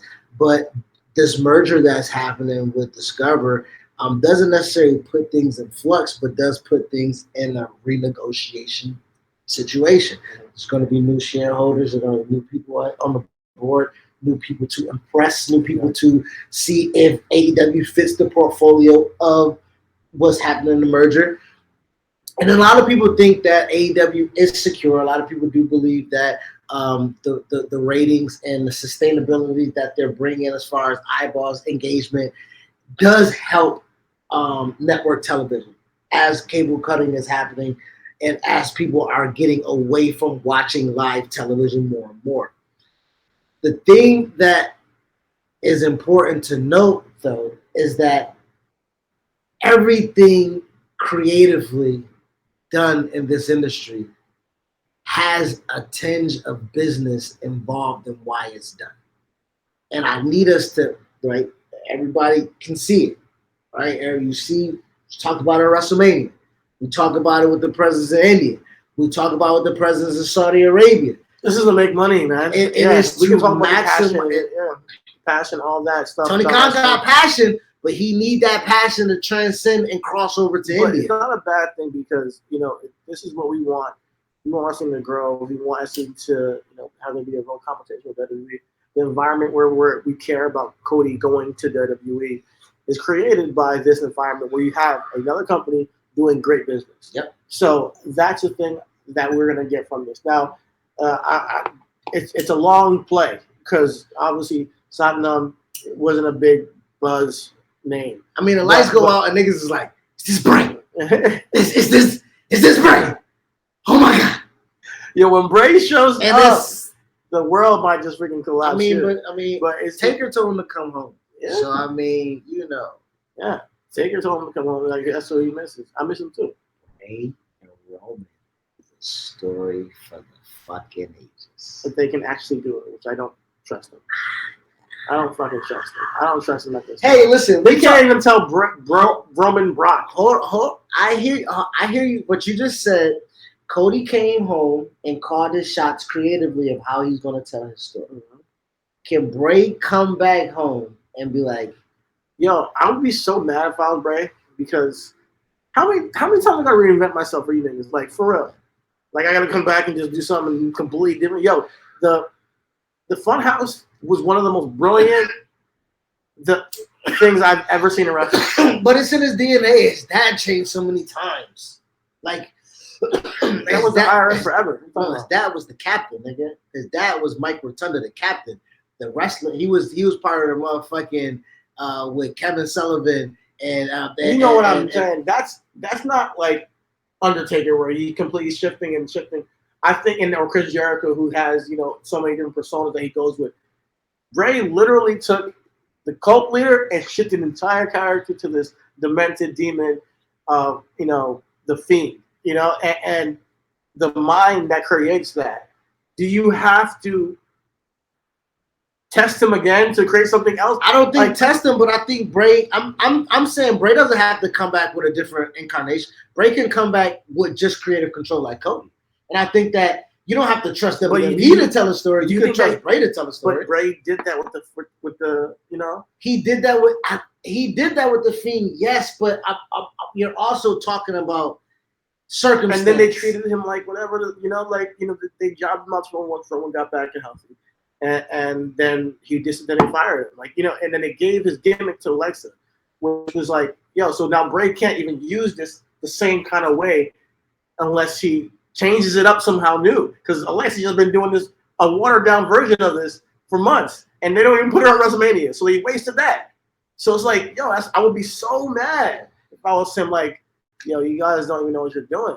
There's so much money. He was selling T-shirts out the wazoo, selling masks out the wazoo. So it was just, I don't get it. And maybe he's going through his own thing. And if that's the case, then shout out to Wyndham, excuse me. Shout out to Duke. I'm shout out to Wyndham. And I just can't wait to see you back. You are my favorite wrestler. You are my favorite wrestler as of right for the past how long have you been around? Since you showed up with the whole world in my hands and had these little girls singing around the ring with John Cena and completely being the juxtaposition to John Cena's babyface, white meat character, he's been my favorite character, and he's always elevated his game. So what they're doing right now with this fake ass Alexa Bliss shit, it bugs me still. Well, she has a bit on she has a bit on TV. I mean, they knew it was. But that's the thing. If you're gonna bastardize his shit and give it to somebody, you might as well fucking use her and turn it into something like a dark character for the women's division that goes somewhere. You know what they did? They just said we're just gonna re-rock and give it the edge. So listen, we listen to Stove God shit. What'd he say? Niggas step on a lot of work out here. You know what I'm Yeah, saying? yeah. And you still push her on the But corner. Bray is still And the niggas still Cinderella gonna slipper. fire that.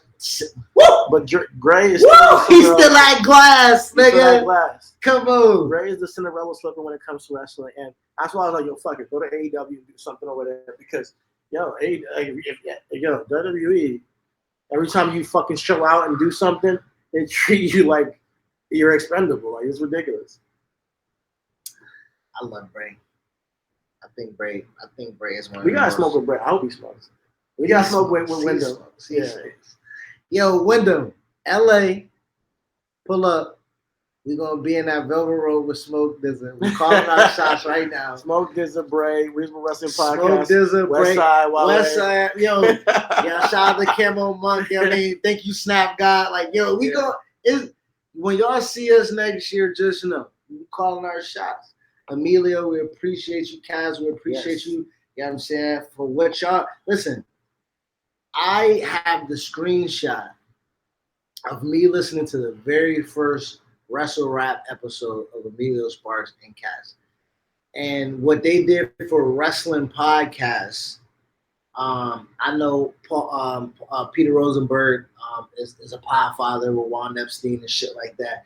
But for wrestling podcasts, for me, culture-wise, we ain't talking about what all the mother niggas is doing.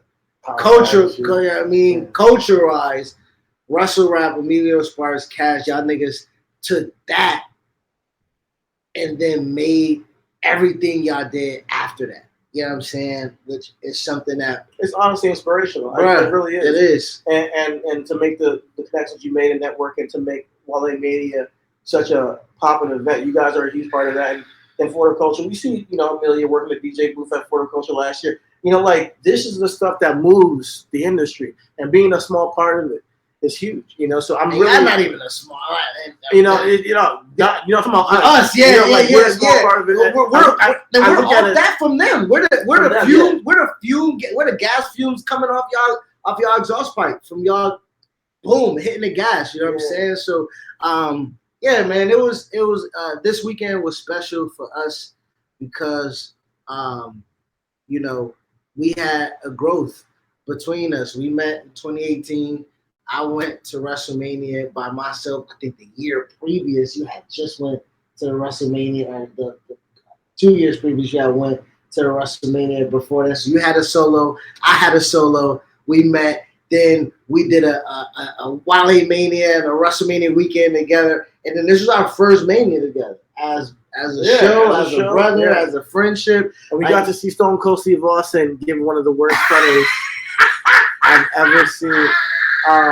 But yeah, him and Kid was fantastic. Yeah, it was fun. It was fun.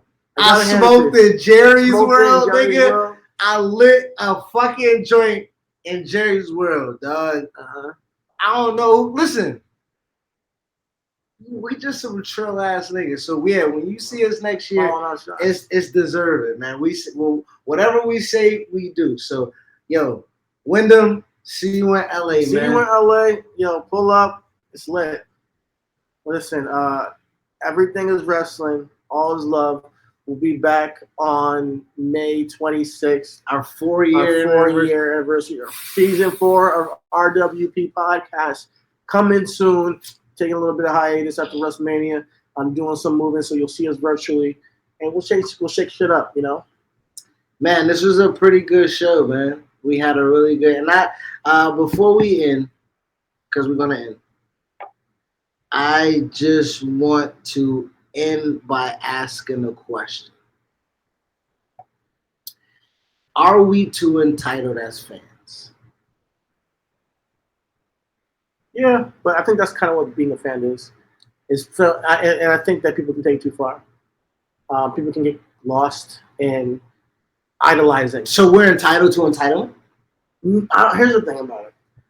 I think people are too entitled as fans to people because they think because when you don't know somebody personally, you tend to idolize them and put them on a pedestal. And when you put them on a pedestal and you find out they're human, or they do something that's out of character, or they don't show up at a show that you wanted to see them at, you then lose that human element, and you then yeah, you have this entitlement, like, oh, I paid my money to see this here with you, but they're human beings going out there with their own body, with their own life, to bring their own time and doing that performance. So yeah, we are too entitled. But I think that does come with the give and take of being a fan. Is that yeah, part of it is that people love you, what you perform, and people enjoy what you do as art. But there will be people that feel like just because they love what you do, they almost own a piece of you, which is not true. But that's the and see that's why I wanted to have this conversation Yeah. before we ended, because this spawned from a conversation I seen on Twitter about Sasha Banks not showing up in Vegas for SummerSlam. And a lot of people feel like they're owed an explanation as to why she wasn't able to perform, especially when she was, spotted or seen out the night SummerSlam. before. SummerSlam, I'm sorry. Okay. I don't know if I spoke. So she was out in the city that They said that she was out and about. So again, I'm not out. I'm not there. I don't know. But niggas got eyes. Niggas got, everybody is a paparazzi now. I guess Sasha was out the night before being Mercedes. What if they just said they wanted to bring Becky Lynch in, and then she said, "Yo, Sasha." Nah, Becky said that. Becky. That's the reason why Becky added some conversation to it, because she wasn't necessarily quite ready to come back yet, but she knew how important it was, again, to the business and being a right. And if you watch the Evil, Sasha Banks is Evil, you get a little bit of the why. Right, you get a little bit of. Saw the Roman one. That was great. Sasha's and Mike's Miz is the two most personable ones because of the fan entitlement attachment that I have to them, and therefore I understand that Miz is a complete blanket for Mike because Mike is insecure, and then once Miz and Mike kind of blend, because then the Miz is insecure, then that's when you get the realism of what we see of 2016, 2018, 2020 of the Miz character. Because that insecurity blends. When you get disrespected all that time and you feel like you can't, you just, set it off. Now, when we talk about Sasha, Mercedes, she says she hasn't heard her own voice. She doesn't see her real hair. She does. That one off day when she looks into the mirror, she doesn't recognize Mercedes. She's the boss, and that's not, and that's when you get, the blend of character in real life. And that's when you like, all right, fuck it, the character and me out of here. Because again, Sasha Banks, the character that you are attached to, isn't necessarily valued if you are questioning and demanding from her something that isn't entitled to you.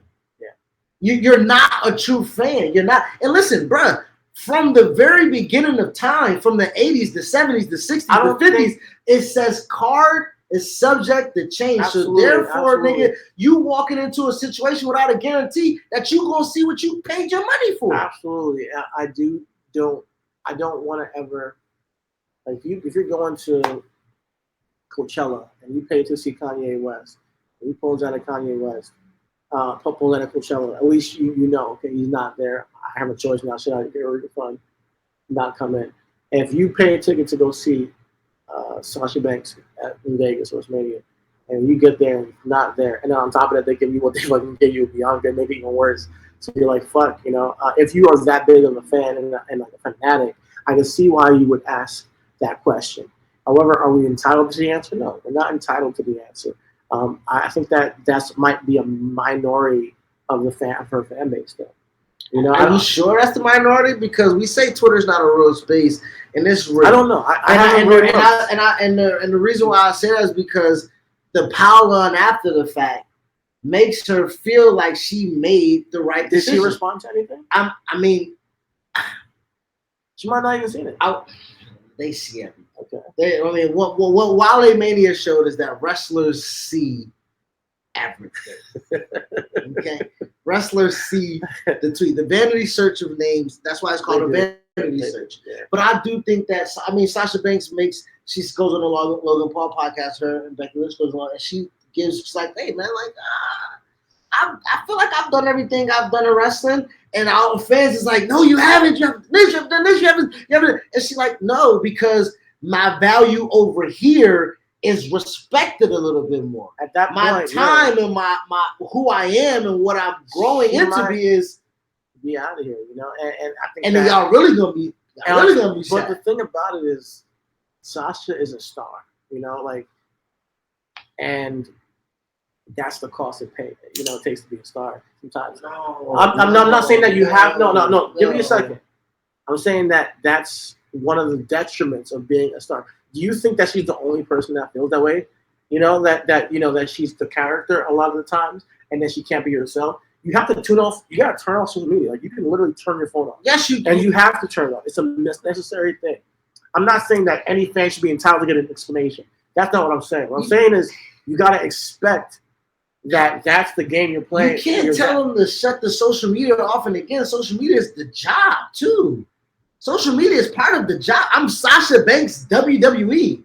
Like, I have to post Sasha Banks. I have to give. You have to choose yourself, and that's my thing. Is you have to choose yourself. I don't want Mercedes, you know, ever having to be forced to do that. She should do Sasha Banks out of the love of the art that she performs, and that's it.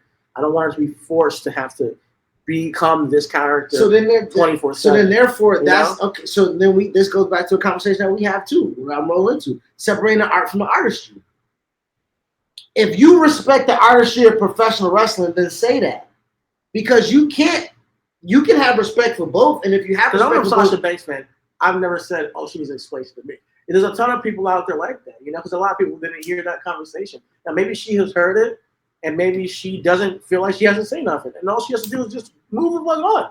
You know, like, that's the thing. And as a fan base, to the fan base that are saying that, if you don't, you're still going to be a fan of Sasha Banks. but the reason, like, you know, but the reason why I'm having the conversation, I'm trying to have it a little bit more deeper than what I'm trying to go. No.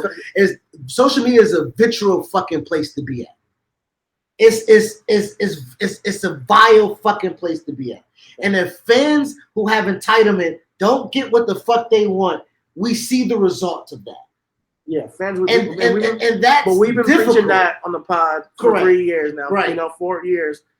I believe that we represent that, though. We have the nuanced conversation. We go through it, and we don't hold these characters to their character. Correct. Like, I granted, you know, like, we spoke about Nash. I know Zach. Right? I know Zachary. I don't have a comment on Zachary's position or situation. And I'm not going to bring my opinion to a wrestling podcast that's supposed to talk about the character of Nash Carter. Yeah, so when you separate the artist from the artistry, I think people have a hard time on social media. That's what I'm trying to say. And that's why I'm not so much on it. That's why you might see me at Wally Mania and I don't talk to people, because it's like I try to take myself a little bit distant from it, because it's not necessarily always healthy, you know. And I support everything that everybody's doing, but that's what is necessary for some people, is to just be a little bit distant from social media. And when you make social media like a barometer on how you should move, and Sasha Banks should just not move through social media that way.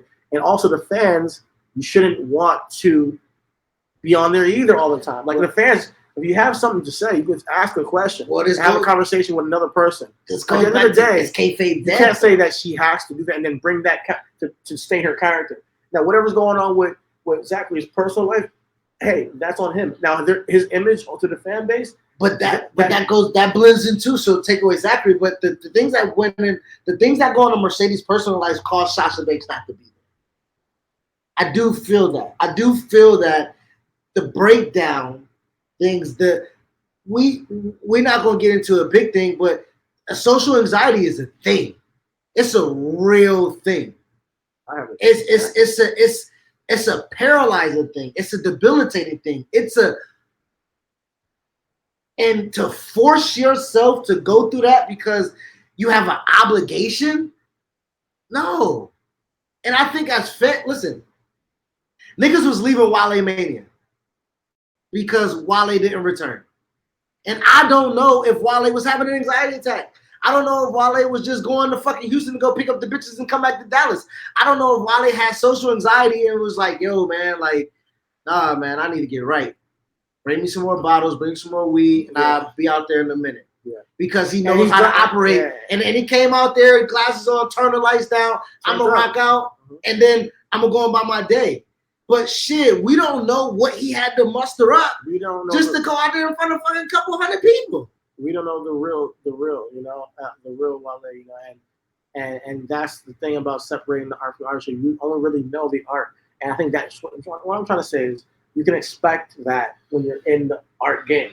Like even with me and you, there's certain people that you will see that know the podcast that I have a real conversation with. There's certain people that know the podcast that I keep at a distance because I don't know them like that. It's a thing where you gotta protect yourself when you're in any type of entertainment game. Now, that's You know, true. So I want my priority is that Sasha Banks protects herself, and I think that as fans, the entitlement, we have to be conscious of that. That's the very minimum. Be conscious of the fact that these guys are playing a character on television who have real lives, and and we're not always gonna be privy to that shit. And I know I said it's okay. And I know I said we're going to end, and I this is just the type. Vic Stable just did a podcast, and he was like, "Why do we call it the rap game? Why do we call it the game?" And he was like, "No other genre, music genre, or business is considered a game. It's only considered a game because they play niggas. Everything else is considered a business.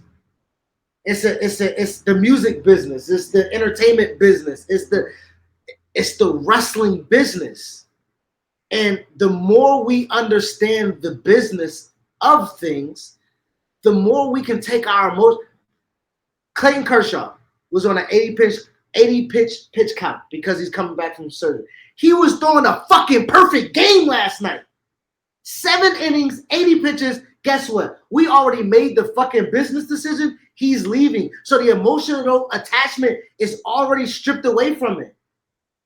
Yeah, that's true. And as fans, we're like, man, it hasn't been a perfect game in 10 years. The last perfect game was in 2012. Let him go. If he throws the perfect game and then Clayton Kershaw is out for Tommy John surgery, then what?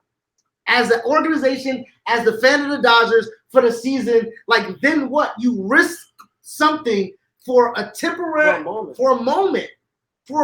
Sasha Banks could fucking turn that shit on to get the electricity and the adrenaline that they say you don't feel nowhere else but wrestling. Maybe that's her drug and she just didn't want to take it that day.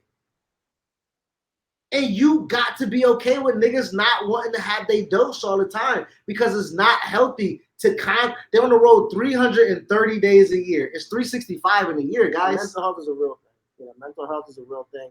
So I'm never gonna say that somebody should be entitled to the point where I need to see anybody, because you gotta take your time. People have real fucking lives. Are we too entitled? I think we are sometimes. I do think that fans are a little bit too entitled sometimes with the conversations you bring to my attention. I'm like, oh, that's really how people think.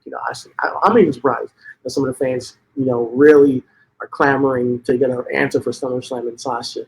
Like at the end of the day, at the end of the day, to me, that sparked off what we saw at WrestleMania. It was a long-term story, and they made do with what they have to make do with, and it made it. And Becky came back better than ever. She's been great. So at the end of the day, long-term story, the art was the art at the end of the day. And unless you have like a 2-year-old, a 3-year-old daughter, 4-year-old daughter who's a huge Sasha Banks fan, who is sick, and you're like, oh, we're buying this ticket, then you don't have a case to say, Sasha's, you know why. Unless Sasha was at the was supposed to be at a Make-A-Wish or something, then you don't have a case. Even if you have a 4-year-old daughter who's a Sasha fan, oh well, she needs to learn. Not going to get what you fucking want. You're gonna get what you fucking want in life. Shit. We came to see Sasha. You got the boss glasses, but you got Becky. She's back. And Bianca. You know what I'm saying? Maybe she's a Bianca fan now. Maybe she's a Becky fan now. But hey, you grow up. Real time. And I said, boom, we're gonna end just like that. And I promise, we gotta grow up. Chidi said he know what he come to wrestling for because he's a 34-year-old man. Mm-hmm. I know what I come to wrestling for because I'm a 33-year-old man. And what I come to wrestling for is for niggas not to give me anything that I don't ask for. Right? And I think growing up comes with understanding what you're asking for. We're entitled for good entertainment. and WWE made a great pivot, and we were entertained. Now, we weren't entertained to the value that we thought we were going to be entertained. Becky coming back into Bianca, it was entertaining. They're in the entertainment business. I mean, you were talking about it. And you had to go to Monday Night Raw the next Monday because the pay-per-view was on a Saturday. You had all Sunday to talk about it, all Monday anticipating fucking Raw. It's the entertainment business. I always say, make sure you choose your distractions.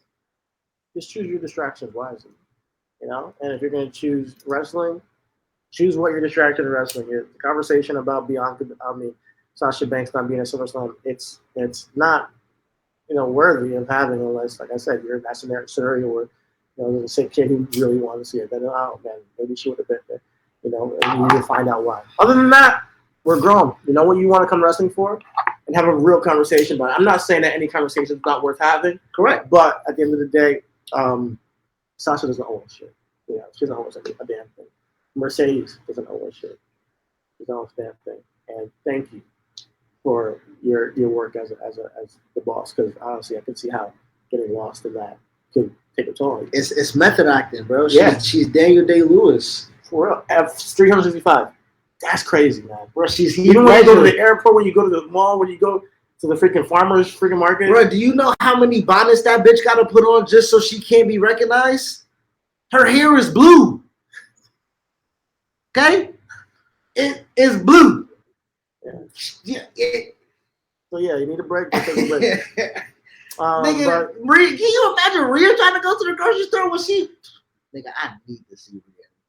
Please come to Publix. I got food stamps. I'll buy you a grocery. Yo, shout out to Rhea, buddy. I saw you Publix.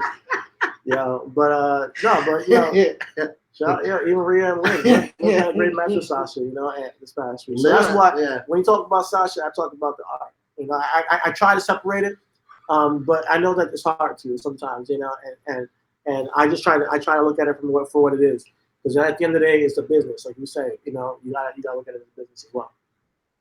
Alright, man, everything is wrestling. All is love. This is the last episode of Avenger Towers 2. We made it a good one. Made it a good one. Yeah, man. Peace out. Sizzle me, dog. No, I'm not saying that. Peace out. Who the fuck you think I am, man? The Acclaim has arrived! Listen!